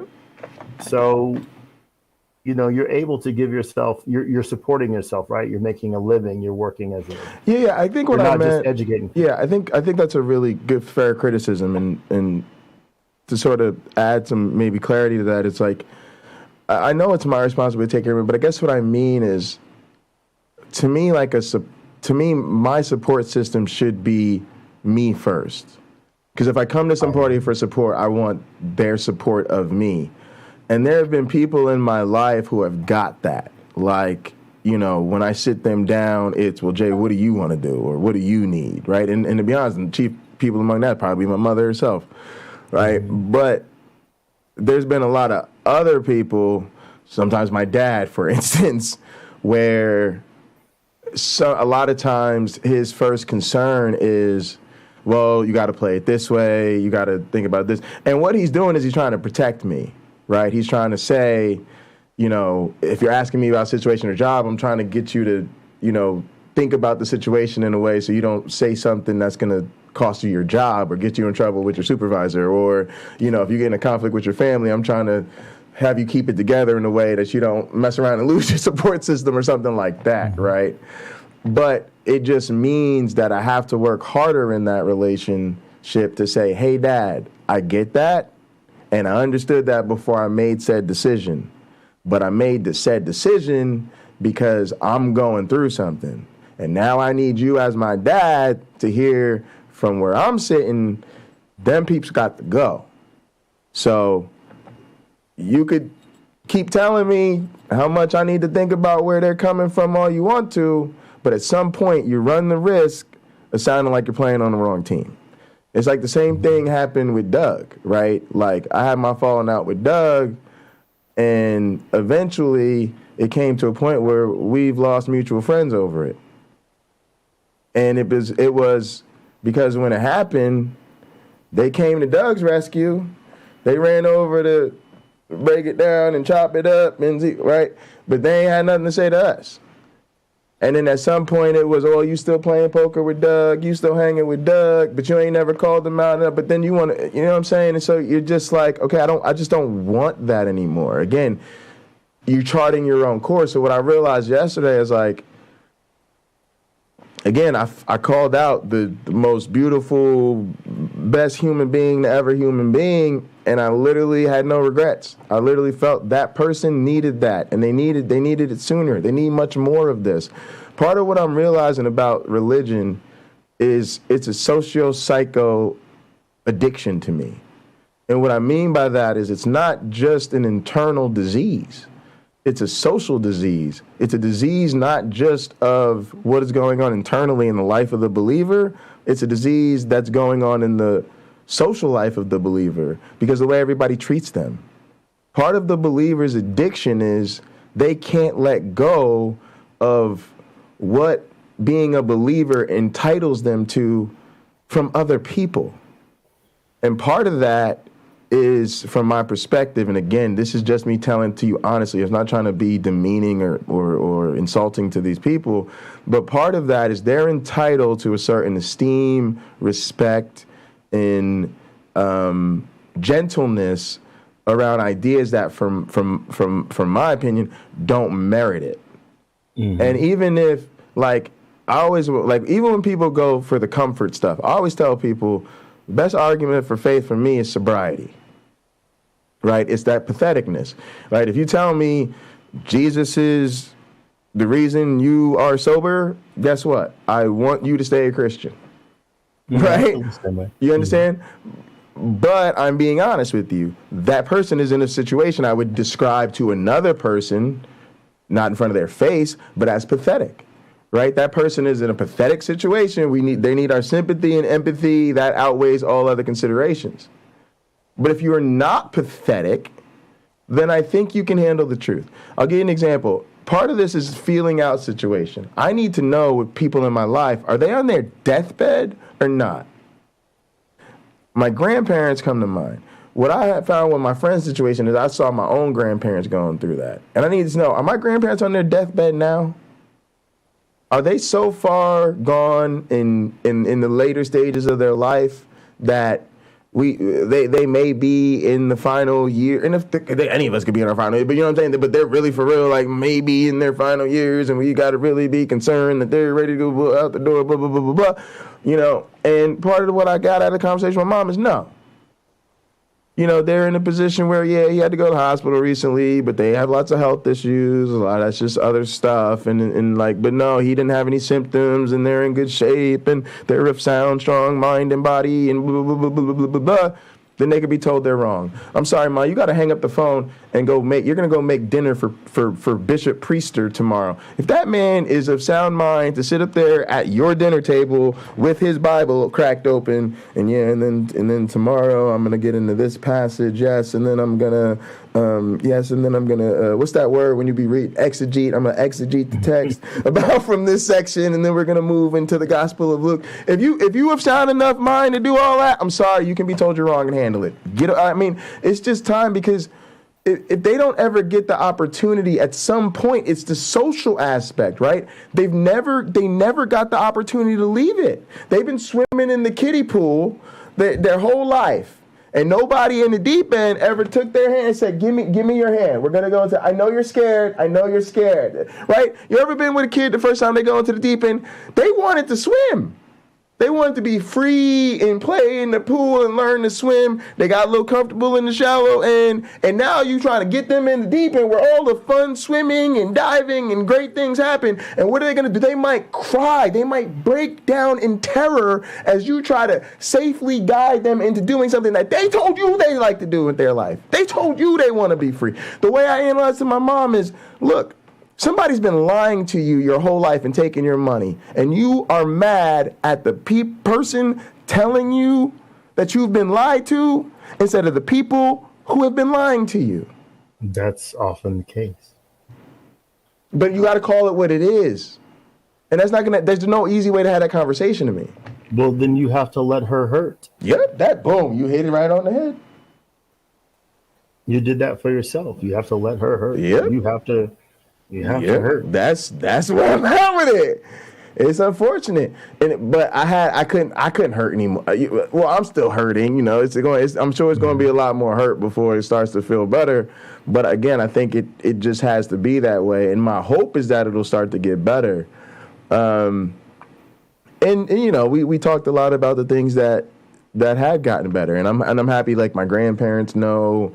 And, you know, I think there's a lot of positive that came out of it. I think she understands what my parameters for family things are going to be, you know, because she asked me for some clear actionables, right? So it was like, you know, you look around common areas of your home. What sense does it make to say I'm always going to keep a room in my house so my son has a place to come home to if your home is not a place your son is comfortable coming home to? Oh, let me see what you're saying. Yeah, okay, cool. Now you need to look around the common areas of your home and say, are there any symbols of that religion that oppressed and hurt my son? Yeah, take that down. Okay, right? You know, when you come to a family gathering, we have a family meal and gathering, you do not ask me to participate in a religion I don't believe in, the same way you would not want to be asked to participate in a religious ritual for a religion you don't believe in. Okay, that makes sense. Good. You know what I'm saying? So you got to let that hurt be there, let that disappointment be there, get your actionables in there. We're good to go, you know, see you next time. But it's so liberating because there's a sense of almost excitement, right? It's like if you've always wanted to go skydiving, and I hate to break it to you, you're about to jump out of a plane.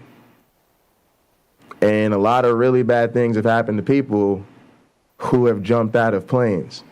It's inherently a very, very dangerous thing to do. But you're going to keep it as restrained as possible, right? You're going to try not to pick, to be the worst day. Right? There's never a risk-free day to go skydiving, but you probably don't want to go in the middle of a storm or, if it's too windy, right? Yeah, I've had this conversation before. Yeah. And then at the end of the day, you jump out that damn plane. And but you might do so with a professional when you're getting started. You do tandem jumps. It's illegal for you to jump by yourself in California. So here's the thing that I think you could think about that. You are the professionals. And I believe that 100%. I believe there's no such thing as the counter-apologetics industry. My one black friend and I are currently trying to participate in said industry. Let me say again, there's no such thing as the counter-apologetics industry. But if there was, our audience, solid pros.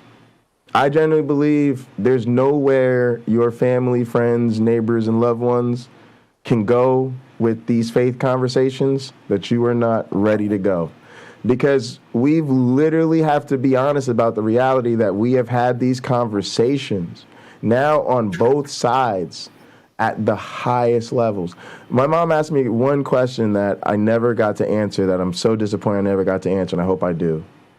She asked me why I still do things like celebrate Christmas and play drums at a church. I answered the question about the Christmas tree, like, who cares? It's a holiday tree. But the question about why I play drums at the church is because I can't bear the bubble the way they can.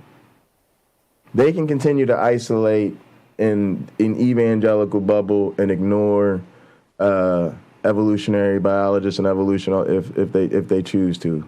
It may keep them nice and comfortable. It may not hurt them or harm them to ignore us. But I can't afford to ignore creationism. Matter of fact, creationists won't let us, as y'all know. So maybe it's the dopamine rush, being in that environment. I mean, there's all sorts of personal benefits, but what I'm getting at with this is like there is a genuine feeling in which it's like I do feel like I'm fortunate enough that I'm uniquely qualified to be in both circles. I'm perfectly well qualified to, as you said, be an educator who is at the university teaching evolutionary biology literally on Thursday morning, and on Thursday evening is qualified to play drums or be at a Bible study with 200 evangelical Christians ready to rock. And be sort of that bridge personality. And I think that's what a lot of our audience is. You guys are literally you guys were some of the most thorough, real, passionate Christians there were. A lot of you wanted to be apologists, or you wanted to be ministers, or you've been in church your whole life, or you come from a family with ministers in it, or you studied the Bible for real, and all that. You've actually read it and all this, right?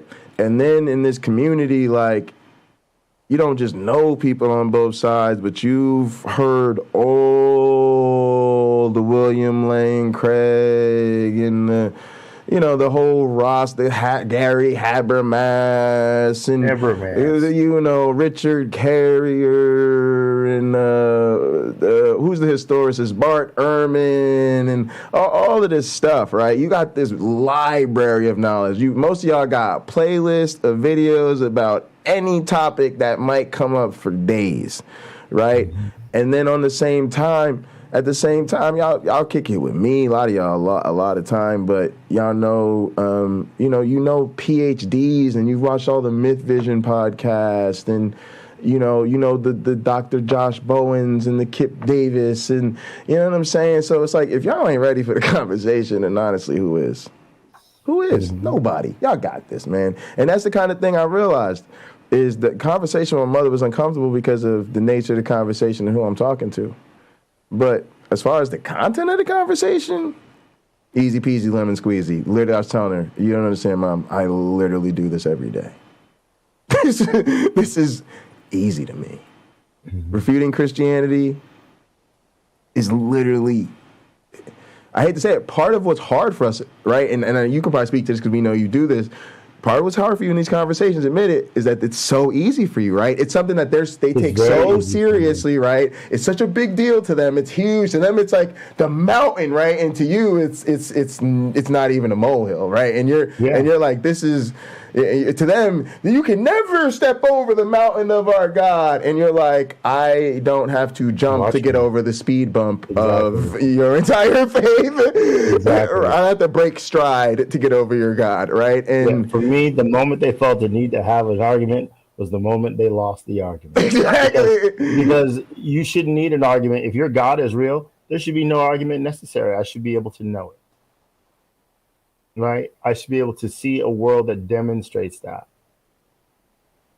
But that's important, right? Like, yeah, I'll be honest. The greatest argument, I'll tell you, the greatest argument, a friend of mine, and she'll never watch this, but a friend of mine, she'll know who she is. This is someone who, for her Christmas gift one year, as an atheist, I gave her like 140-year-old Bible. I gave her 1800s hymnals and stuff like that because I knew how into it she was. And I said, I have one like this. Like, you do? I'm like, yeah, of course I do.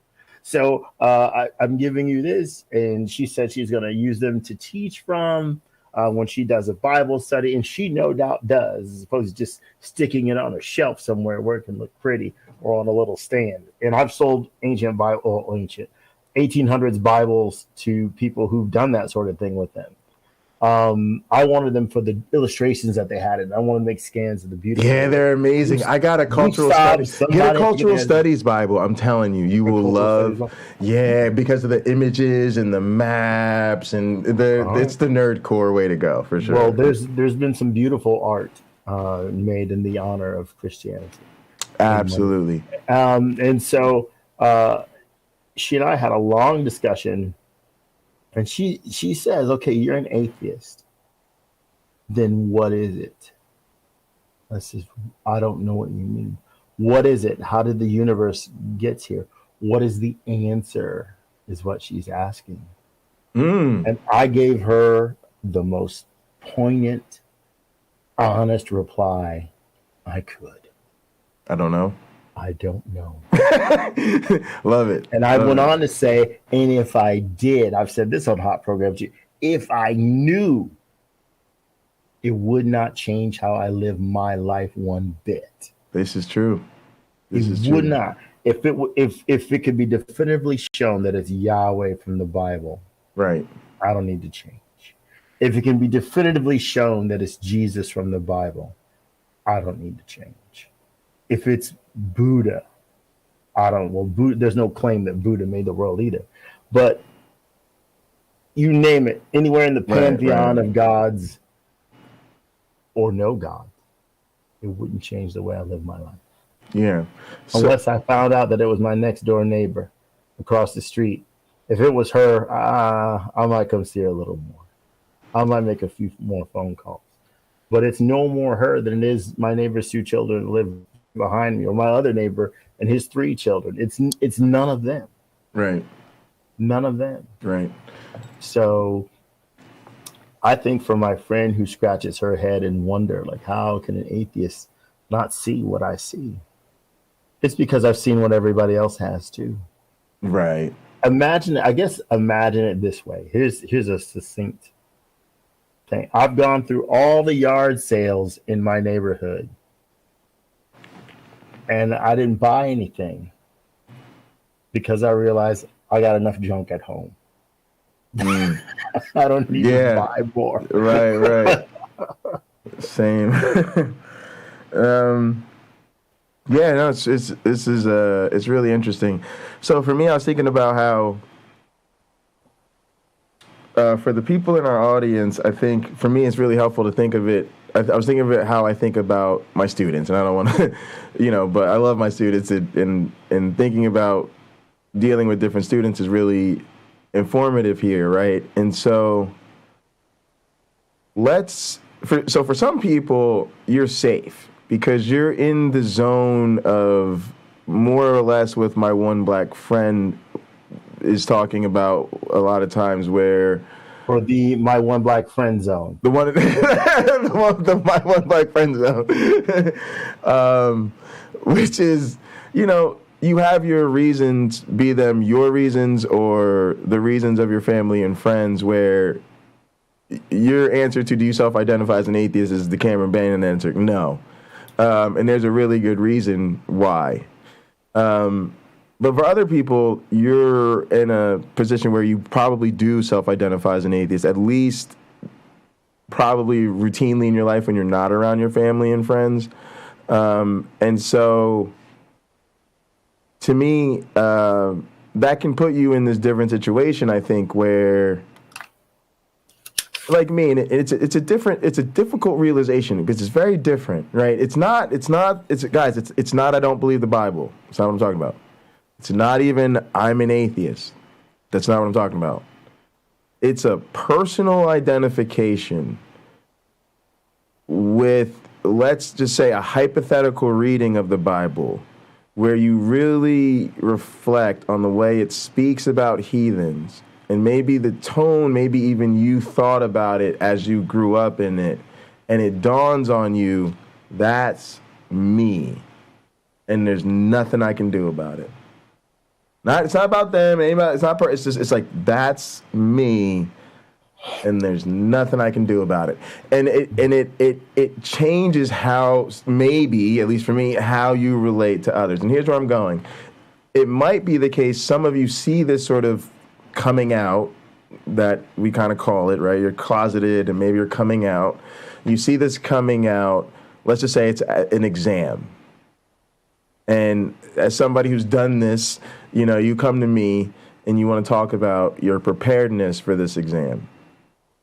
And maybe, believe it or not, your family would have the same situation.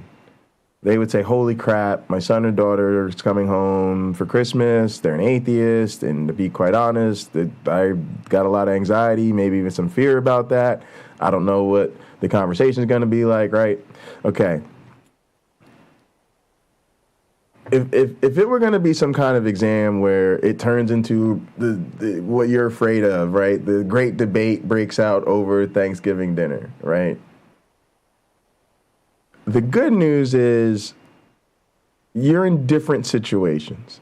It reminds me of students in very different situations. I might have students going into an exam, and we have to have a very tough conversation. So I'll give you guys an example. We went into the final group projects last week. Literally the group final, you've worked on some independent research project. Now you've got to present and defend it to your classmates, and this is your final project in your lab. And a student emails Rob and basically says, yeah, I know I might not 4-point, this class, meaning get a 4.0, but, they want to talk about what's the, how well can they do and, all these type of questions. And he has to basically tell the student, you have not been here for anything all semester. And at this point, there is absolutely no way you could pass this class. Right? The only thing left is this final group project and literally the final paper. And even if you did them perfectly, you haven't been here all semester. You haven't been here. You haven't turned anything in. There's no way. Get an A. You're not going to 4-point. There's no way. It's mathematically impossible, y'all. Right? So what does the student do? They drop the class the day of the final presentation, leave their group high and dry, and their group just has to go and do the final project without this very irresponsible student. And I felt bad. This is a learning experience for me going forward. I got to keep more of an eye and make sure all my, routinely not present students end up in a group where they don't affect others. Right? But anyway, what is my point? That is an incredibly different conversation, right, than a student who comes into my office and says, oh, we have a final exam coming up. I'm really, really nervous about the exam. And, I just get sweaty palms with the exams and I get worried about finishing on time. And I'm just so stressed out. I have all these other classes. And so I sit there and I go, all right, well, sit there in the chair. All right, well, let me review. Well, okay, well, you've been in all your stuff. Okay, you've been in class every day. Interesting. You've got an A on all of the assignments you've turned in. Yep, you've done well on all your, nearly perfect on all your quizzes. All right, let's see. Do you got a good handle on this concept? Blah, blah, blah, blah. Yeah, okay, cool. All right, what about mutations? How are you feeling about mutations? That's pretty good. All right, tell me about genetic drift. Where are you about? Let me ask you a little question here. Large population size. Population size gets larger. Is there going to be more genetic drift or less genetic drift? Oh, yeah. Well, see, as population size increases, the effect of genetic drift goes down. Oh, okay, really cool. Let me ask you a couple, right? And eventually you go, yeah, so you're good to go, right? And you realize, I'm not saying, and let me be very clear, y'all, I'm not saying this student isn't having a real problem going into the exam. They are. They really are. And I used to take it a little bit less seriously when I was a TA, but the more I've learned to take this really, really seriously. It's just that these two students have a very different problem. One of them is wholly unprepared for this. They don't know the content. There is no way they could possibly do well on the exam because they have not shown up and they are not prepared. The other student is having a very different problem. They've shown up, they've done everything right, they've met our expectations or exceeded them, they're ready to go. They just have a whole lot of test anxiety. So on one student going in, you'd be trying to tell them what to cram, how to cram, blah, blah, blah, blah, blah, blah, blah, blah, blah, right? The other student, you're telling them, just relax. This is what the exam's going to be like. This is what the format is going to be like. You're going to have plenty of time. If you need time, let me know. I'm going to come check on you. We're going to make sure you need to go. If you want to sit over here by yourself, you can sit over by yourself, right? I just very different. Over here, I'm just trying to minimize the person's anxiety, right? That's it. They're good to go. They're going to get an A. Most of the time, they do get an A, right? Right? And really, and that's all I can do for this student, right? I can't make the exam go away. Mm-hmm. I can't not give them a final. Matter of fact, literally, it's usually university policy. We don't give our students exams other than the final that the university literally requires of us. So we will not risk our jobs to not give this student an exam, right? Mm-hmm. Now, if they actually have a history of this, we will let them take it in another room at another time, give them more time, anything we can do. Do it all the time. I literally take a student, proctor them at a whole nother time, a whole week later in a room by themselves so they can have as much time as they need, right? Do it all the time. That's the good news for our audience. They're the second student. They're probably over-prepared in terms of what the issues are, what the content is, how deep we're going to go into the scriptures, if the scriptures come up, how deep your family's going to be in terms of philosophical arguments. You know, they're not really going to hit you with the Sean McDowell, William Lane Craig, super hyper combo, right? But what you feel is just the uncomfortableness, it's almost the emotional unpreparedness of the anxiety of the conversation and the situation itself, right? And I just wanted to kind of draw that out. I know it did a very lengthy way, but I just kind of wanted to draw that out so people have assistance, like thinking through how that's a very different type of anxiety or reservation going into these type of things, right? It's the nervousness I feel before a performance. I'm always nervous before a performance, right? I'm just nervous about what's going to happen at the service? What's the crowd going to be like? Is the rest of the band going to be ready? Is, how's the gig going to go? Hopefully nothing technical goes wrong. Hopefully there's nothing, right? That's what I'm nervous about. I'm not nervous that I'm not prepared on how to play the song. Mm-hmm. Oh, when the click track starts, this song, I'm going to smash this song, right? I'm not worried that I don't know how to play the song. That's right. You got to be able to identify, because when you come to me and you say, hey, Jay, I need you to play X, Y, and Z new song this Sunday. Oh, right now, and you say that? Oh, right now I am nervous, right? Because I haven't practiced it, I haven't heard it yet, I don't know the song, right? So you got to know where you're at with these things. Yeah. Well, I'll agree. I've got to go. We're wrapping. I gotta get to my thing at 6. I think for you, sure. The thing to keep in mind is if your mother's going to move on from her religion, you have to give her time to transition. Absolutely. And if her opinions are going to even change, whether or not she moves on, right? She may not. Right. You have to give her time to change. The same is true for you. You have to give yourself time for that. You have to give yourself time for your own personal evolutions that you will go through. Same is true for our audiences. I have to say, I probably had it easier than almost anybody else when I didn't believe anymore. It was just me reading the Bible, and it was just sort of the shrugging of the shoulders. Huh. And I didn't believe anymore. It was that simple for me. I'm reading the Tower of Babel story, and I'm going, man, I sure know bullshit when I see it. So, so for me, look, as much as I could tell you that I love God and Jesus and all that stuff, literally in less than the time it took me to blink my eyes, all of that was just something I did, and it really wasn't for anything other than me. I enjoyed it to some degree when I wasn't suffering because I thought I was doing so horribly. I managed to enjoy myself. I met a lot of truly wonderful people. Some of which are still dear friends until this day.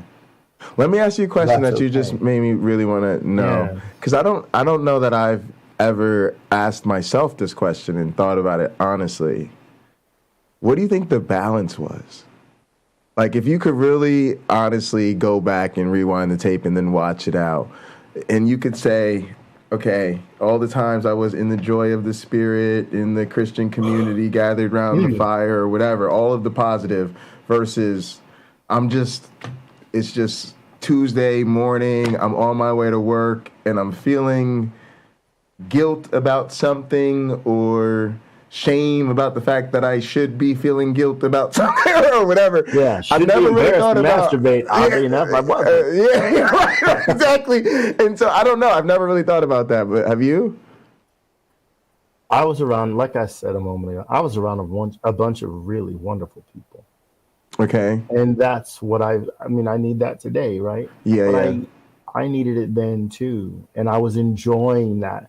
It wasn't aspirational. Someday those people, I'll be in the presence of people like that. No, I was. I was on the phone with them, 4 or 5 days a week, and I saw them 2 days a week. I would be invited to dinners and on dates and things like that. That whole community aspect, I was immersed in that. And even when I stopped believing in the biblical God, I still went to a non-denominational church for many years. A friend of mine, she wrote to me saying, hey, I went to this place. I think you might like it. And so I went there. She was right. I loved it right from the get-go. And I went there many years. And then one day, for the same reasons, right? I wasn't as close to this non-denominational group as I was the other. However, I felt that was a better place. And in fact, if somebody has religious tendencies, I'd send them there before I'd send them to the churches. So do you think that makes the transition easier or harder? Because I know a lot of people in our audience, I'll just say they were surrounded by awful people from the gate. Awful people from the gate. And so they should be relieved. They should be relieved to rid themselves. I will say. Let's just say some of them were so awful. They were in situations so awful. There's no redeeming. No, you just no. People should never go through that. But as a result, let's just say this: they shed it early. They shed it early, quickly. Like, oh, all of that's not the way to go, right? And then they just grew up kind of like, without that. At least personally, they might have been around it, but they were like, no. when I get my own, no. I think for me and maybe for you as well, from the sounds of it, I always say I'm more proud of the fact that I'm not a Christian and I got a dual PhD, because when I look back at how I grew up, I don't know how, because I know how. It took a almost supernatural education, really, right? It took an education. Yeah, it took an education that is statistically like winning the lottery to me. Okay. Do you know what I mean? Like in terms of my health, what I could do, my family, the circumstances, the scholarships, the support, the mentors, the path, the universities, all it just winning the education lottery, more or less, right? Okay. Without that, for me, Jay Bundy's still a Christian, 100%, maybe even a pastor. Right, that's the Bundy. Yeah, or like a lawyer, politician, but all about the Jesus through public service or whatever. You know what I mean? 100%. Just like some of the people in the audience are probably Frank Turk loving apologists. That's the path they were on. So be it. Yeah, but I guess what I'm getting at is, for me, that makes it so much harder, because even like the church I play at, like I always tell people, like, these are the most wonderful people. And so growing up, my family esteemed me for being a Christian. I played drums, so I got a lot of attention even from girls. Even, you know, if a girl wasn't religious or like not churchy, they still thought, you know, dating a drummer was cool. So I could have a non-churchy girl come through church with me and still, you know, give me the esteem of, oh my God, that was super cool, just watching, you know what I mean? And aren't you amazing to bring a guest? Yeah, that too, right? Yeah, exactly. They loved it. They'd always love it. Yeah. So the whole thing. And then, you know, I worked at a church and got a ton of esteem in the community. I was a community organizer, so I got to do really meaningful civics work, right? And get supported for that, paid, right, as a part of, you know, my gig at the church, right? You know, so it's amazing to have all that and then, you know, still work your way out of it, right? So it's just, I wonder have you ever reflected on that, and what do you think? Because that's what I'm dealing with my family. Part of the reason I had to get a little bit ugly to that point, like you said, of let it hurt a little bit, is because we never got that, right? We've been so sheltered from any negative repercussions or pushback on our faith that it's earth-shattering the idea that Christianity would actually be harmful to people. That's like, what? Well, I say Christianity's ultimate track record is one of extreme harm. The Crusades, they would kill you if you didn't want to convert. The Inquisition, now very relatively speaking, few people died during the Inquisition, but it's too many. How does God sit? And I'll use Christopher Hitchens' terms, with folded arms. Excuse me, letting all this destruction go on in his name so that he could be glorified? We see that in the Bible. Of course, he's 100% fine with it. We have no idea if Jesus signs off on that, but we see in the book of Revelation, Jesus comes through rough and tough on his horse with his horsemen, and they're killing non-believers. For them, that's okay. The same guy who is talked about in the book where it says, love your enemies, he doesn't say that in the epistles. Love your enemies, treat them with kindness. In doing so, will be like heaping burning coals on their head. Yes. Yeah. You know, it's supposedly honoring the same guy. How can it be? Yeah. How can it be? So do unto others as you would have them do unto you. Jesus is a murderer in Revelation, a mass murderer, and nothing less. Yeah. And the Bible's not sugarcoating what he's there for. Yeah. It says it outright. He will kill the non-believers. Right. That's your passage right there. You try to really test me if I knew the passage. What passage is that? That needs to be the passage. Give me the passage. I knew it and you did. Wait, give me that passage. What passage is that? I'll find it for you. It's oh my goodness. A lot of but yeah, it's and I think the gospel's hinted at it. Sure. As you know, my opinion, which may even be right, is that Revelation was written before the Gospels, and the Gospels are essentially borrowing history from Revelation. If Jesus was a real guy, and believe me, I don't think he was. if he was a real guy, and John the Baptist was a real guy, we have more evidence that John the Baptist was real than we do Jesus. But if they were both real and they knew each other, it seems to me that one of them was part of a cult that believed that Revelation was about to come true, the book of Revelation. Those things were about to happen. And Jesus managed to convince himself and John that Jesus was special. And remember, John the Baptist is Elijah. John was asked point blank, are you Elijah? And he said no. The same book, right? Yeah. Same collection of books. If I may be more accurate for our Christian viewers, I must be accurate and charitable. Yeah, man. I really appreciate this. But yeah, that was fantastic insight. I think this was I knew we had a hot one today. You know, anytime you get this close to home, things are gonna get interesting. Well, I know everything will be fine. Here's what I wanted to end on. I wanted to end on a positive, kind of the optimism. You know, because I don't want it to sound like you just go nuclear and that's the point. It's never been. First off, to me, it was about next steps, right? It's about hopefully you talk to your family and friends, they accept your identity. Now, maybe you might get the opportunity to take some next steps, which is they might ask, right, how their life would look different based on that knowledge, right? So it's going from spend that tithe money on gifts for you, right? Yeah, it's seriously, but it's literally a transition, right? It's trying to take the next steps from acceptance to, okay, how can we now build a different relationship, right? Because you now understand something new about me. And again, it might be uncomfortable because, again, you are going to, in some cases, be asking a person to change or consider some things or whatever. And it, again, to kind of keep it to the educational tip for me to wrap up was just like, a lot of times the best experiences we have with our students are on the back end of the most critical feedback that student has ever received in their life. A lot of students, they show up to class, they smile at you, they're great on everything, straight A's, good to go. They have a nice time, they give you perfect scores on your reviews and all that. But the students you really go on a journey with over the course of a semester are the ones who ask you for some feedback on their paper. It goes back to them covered in red ink. You start to point out some problems.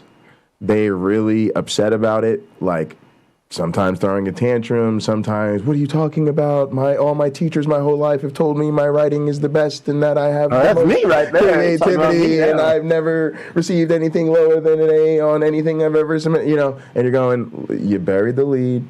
You made, oh my God, you just give them some tools and then you tell them, hey, here's some other stuff you could use and give them along. And then they revise and you go, wow, this is getting better, right? And then they revise some more. And by the time they turn that dang thing in, you go, this is one of the best papers in your class. Yeah, that literally. Yeah. I still didn't get an A+ because the teacher said, no, this is better than everything everybody else turned in. It's not the best you can do. And he was right. Wow. Yeah. Right. Yeah. I've gotten that feedback and hated it. Yeah. Over the bar for you're lazy. And I said, I know. Yeah. I have a lot of courses. Yeah. And honestly, some of them, those are the students that thank you and they're the most grateful. Mm-hmm. And you give them that feedback, you mean it the most. Something. When I would do my creative writing, when I was trying to be a screenwriter, in Los Angeles, I think about him before everything I wrote. I would think about him and his conversations he and I had where we're going back and forth and I'm trying to convince him, look, I got all this other stuff to do. Just let me turn this in like it is. Grade me like it is. And he's like, no, I'm not doing it. Right. And him just, again, the fight was to bring out the best. So the best criticism is like what he did. It's directive. Right. I'm not telling you you're trash. Right. Absolutely. Right. I see where you can go, and I'm trying to point you in that direction. So pay attention. Pay attention. Go in that direction. Because that's where the pinnacle is. Right. And you're one of the few people in this class. The few people in this class that can reach it. And that's what you're hoping. You're hoping it's hard, but it's hard because it's worth it. So yeah, that's it for me. That's literally my optimism. That's why you do these things. And I'll let you wrap it up. Oh, I don't have anything else to say. Other than obviously call me if you have further questions. Sure. Appreciate that. Audience, I don't know how the audience reaches out to us on this. They can always email you. Okay, yeah. What do you I'm super busy. Actually, I'll say this. The safe email I can announce is we have hotprogrammyt@gmail. It's just hotprogram YouTube. So hotprogrammyt at Gmail. I'll get it and get it to you. Yeah. And then what's your social media? You do use social media. I just have that Twitter, and I don't really know what it is. You get into it sometimes on Facebook too. That's it. Okay, so that's the thing we should do. I think is sometimes we should revisit some of these social media conversations you've had and see if we can get those people to come actually have a conversation with us. There's no way. Maybe I'll try. All right, man. Let me let you go. So it's go ahead. At all right, here we go. My and then the number one black friend _ at my then the numeral one black friend _ All right. All like there are no spaces in that. All right. My then the number one black friend _ All right, I put it in the chat. Awesome. Yeah, I think I don't know. As far as apologists goes, line them up for me, man. Line them up for me. I would be so happy to have a discussion with them on a particular topic. Let's not go all over the place. Right. Let's focus on a particular topic, because I know whatever point I'm trying to prove, I'm proving it. Absolutely. I'm proving it. Absolutely. And if they don't think I can, allow me to use your own books, your own Bible to do it. Right. Do it with your Bible. You can read all the scriptures if you want, or have a neutral third party read all the scriptures. The points. You can give me your questions ahead of time. I'll give you my questions ahead of time. We'll see how you do. Yeah. And looking at what happened to me, what I was dealing with, they say fight, flight, or freeze. Mm-hmm. It was emotional freeze. That might be the thing. A person just literally feels like they just stuck, can't go anywhere. All right, guys, as always. Go ahead. Can I just speak? Yeah, absolutely. I think part of that freezing is you want to be honest.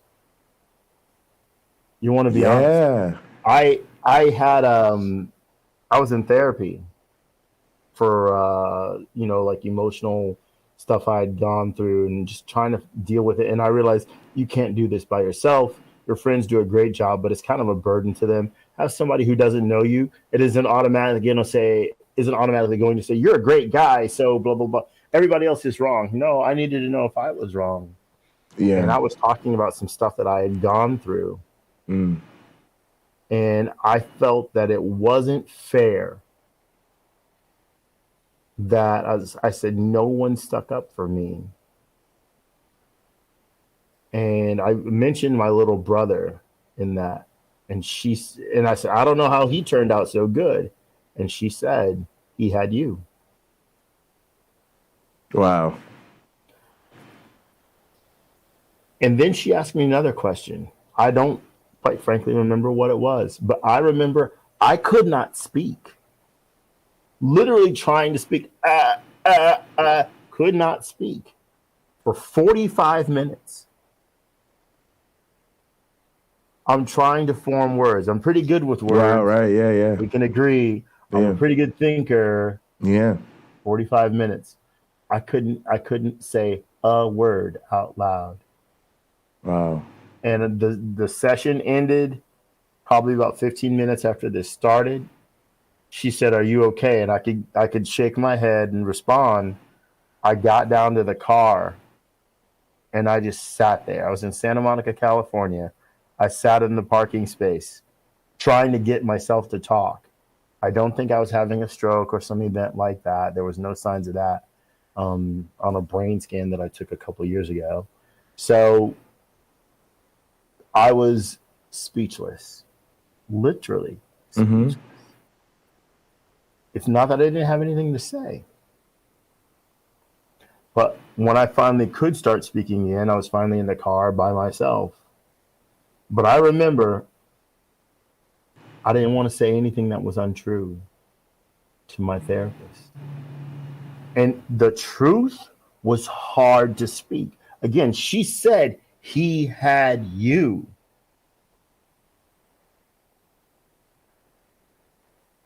I didn't stop thinking things weren't fair for me. Right. She's right. Right. And as the years clocked on, I had to think about, well, maybe there were a lot of people there for me, and I just didn't see it that way.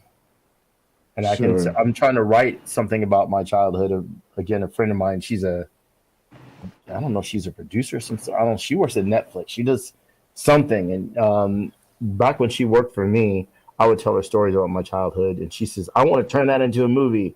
And I'm looking at her like, I can turn this stuff into a movie. Maybe you can. I don't know. So the last screenplay that I'll write is probably for her. But as part of that, I wanted to put something like that in there where the character, who is essentially me, realizes there are a lot of people looking after me. I'm not alone. Yeah. And I didn't even notice that all this was going on around me. All these people love me like they did. Didn't even notice. That's because crazy. I'm too into my own feelings. Yeah, I think that's probably something that's true for all of us. Yeah. Yeah. It can be. It can be. So, but again, that's nothing to beat yourself up over. That is beautiful to arrive at that realization. And it should comfort, when we do, whoever we are, when we do arrive at that point, it should be very comforting. Right. Not scary, not stifling. Yeah, it might knock the response right out of you where you can't even verbalize it for a while. That's okay. You've been living it. What's there to say about it, really? Sure. So appreciate you, man. As always, gang, be good to yourselves. And each other. My friend, I'll let you go. Bye, everyone. All right, everybody, let me get switched over here. All right, guys, I need to get ready for church here with with my motorcycle club. So if you want to link up with us, please do so. We'll be in Gather. We're actually going to get out of here. We'll go over to the arena because after church, I'm going to... Victory. Appreciate that. We're going to watch the rest of the Ring of Honor wrestling pay-per-view and then have another movie. I had a great time last night. So, yeah, we'll finish Ring of Honor after church. Probably watch Sunday Night Football if there's another NFL week or whatever. And, come catch us up and Gather. Quickly, I wanted to touch on Iron Charioteer's comments. I am very, very anti all religions. I'm kind of going through a personal thing here with Christianity. Like, my anti-theism is becoming more personal and serious. And it's because I've dealt with that my whole life. But at the same time, I'm realizing, it feels okay for me to focus mostly on Christianity because that's what I know the best and that's what I've been the most affected by, and it's also what I understand the most. However, I do feel like it's important to, again, not make it a bubble. Like, I don't want it to be like, they came for the Muslims and I didn't say anything, the people who left, Islam and I didn't do anything, and they came for the people who left Buddhism and I didn't do anything, and they came for the people who left, the Jewish faith and I didn't say anything, and now all of a sudden I'm trying to leave Christianity behind and I'm not getting the support and help I want. So I do want to maybe try to think about how to do more about other faiths and God, because I don't really think they're unique in the sense of what needs to be opposed about them. They really don't have different playbooks. So yeah, maybe we need to broaden our horizons a little bit more. I've certainly never spoken favorably about any of them, but yeah, they probably deserve us to get it a little bit more into that, especially if it's something the audience is mentioned or would like to see.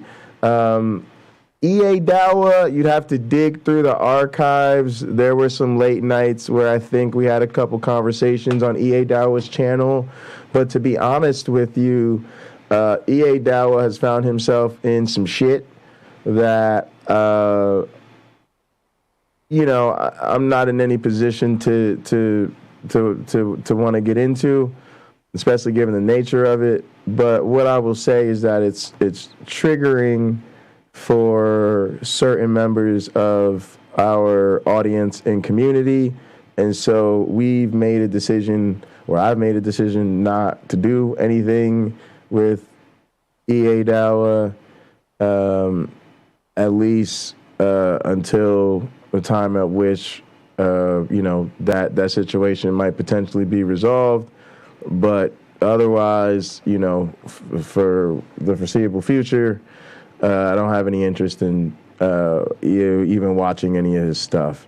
Matter of fact, I went so far as to remove him from the roster of like the characters I have in the wrestling video game, because I wouldn't even want anybody to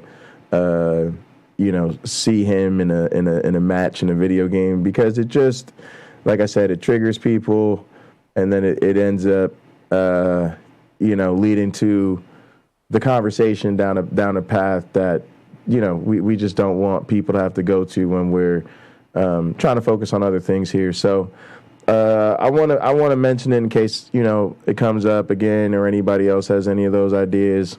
I don't want to feel like people to feel like I ignore certain requests the chat makes when something unique comes up or like that comes up. I try to address it because I have been watching the chat and reading along, so I didn't want to ignore it. But I just want to let people know that's what's up with that. But yeah, we're in the Pinochle Lounge now. We're headed over to the arena. I want to use the arena. I love it. I love having the ring that AR made. It's super sweet for watching wrestling and combat sports events. And hey, we got a Ring of Honor event that's going to be some fucking fantastic professional wrestling. And actually, we had fun just rocking their movie night. So what we'll probably do is we'll stay there in the arena overnight, and then tomorrow we'll get back into the office when I'm streaming with Cliff. So we'll be over there. Come join us. You might not see us in the Bundy Ranch. The arena is in the Myron Games. It's technically a separate space. Hey, man! But this makes sense. And it's done that way so that people can be hanging out at the ranch and not have to worry about if there's a separate crowd or event going on in the arena. But you'll need to go into the ranch, go over the bridge to the far left. I'll show people real quick. I need to get to church, but just so that people know how to get there. You see my man AR has been doing chief construction things. Would you? There we go. Sorry, I keep pressing it, holding the button. Don't hold the button. All right, so you come into the ranch. Normally, you're like here, or you're in the Pinochle Lounge or somewhere, and you'll come up out of the, if you're downstairs. If you're downstairs, you might be like coming from here, from the games or whatever. If you load in, you'll be in this area when you load in. Go outside. It's about as direct of a path as you can get. This is basically the central area, right? This is actually the pathway to all of the other areas. There we go. All right, so you just come out here, and then you go all the way to the left, where it says Olympic Park.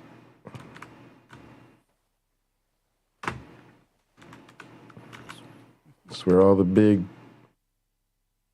fancy events are.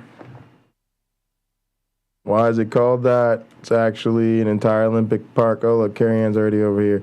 All right, I'll be right back. I gotta show them how to get in here. Yeah, AR's going to get KB probably. So when the first time, when Gather loads you back in, once you go into somewhere and you're a member, Gather will load you back to where you last were. But when you come over that bridge, see that portal, you're going to be here. When you come over that bridge, you'll be right here. So all you're going to do is you come over the bridge. It says arena to the left. The arena is where you would watch combat sports events. Boom, we go in our little arena. We made it. We actually built this from the ground up. It's so awesome. Look at this amazing ring AR built. It's also really cool because the entire ring, we put spotlight tiles over it. So like the entire ring is like a stage. So we can have like debates, right? So imagine having a debate and Gather, and you actually come into the ring. You step into the ring, right? And then all of the area, the seating area around the ring, this is all a private area. So like if you're watching a debate, you would just be like ringside, like you could sit ringside. And then all the people at ringside will be able to have a conversation amongst themselves, like their own private room. And then they won't be interfering with all the people who are actually on here doing the debate or the event. You could have huge panel discussions in here. And then all of these little side booths are also private areas, so you could just like sit privately by yourself or just with a friend and kind of watch things happen privately. We've got an actual bar area.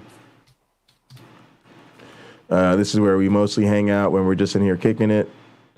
And then I made a commentary booth, so there's spotlight tiles under the commentary chairs. But you can actually, like, if there's say there's a debate or something going on or like a sports event, a lot of times I actually want to do commentary. So me and Wayne or some people come over here and actually do commentary. It's pretty sweet. And then we built this back area. That way I can like work in here as like an office. But it's also got my little Pomodoro timer here so I can do my work. It's got a globe. The globe's got Google Earth built into it.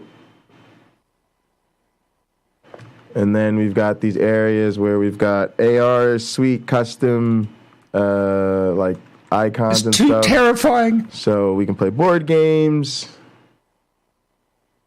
Boy, this thing's taking a second, huh? Buddy board games. These are all these board games we can play. Got chess and checkers over there. We've got dominoes. We've got pinochle. We've got Uno. We've got Battle Tetris. We've got all our pool stuff. So yeah, it's super sweet. And then the idea is you can hang out back here if you're part of an event. And then when you get announced, your music hits. And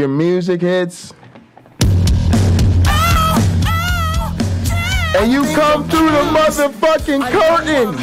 Like a motherfucking G. You come through the curtain, make your entrance into the... Man, that shit is so legit. That's so legit. You literally go from the office to... Man. Fuck out of here. All right, y'all, I got to get the fuck up out of here. I'm late to church.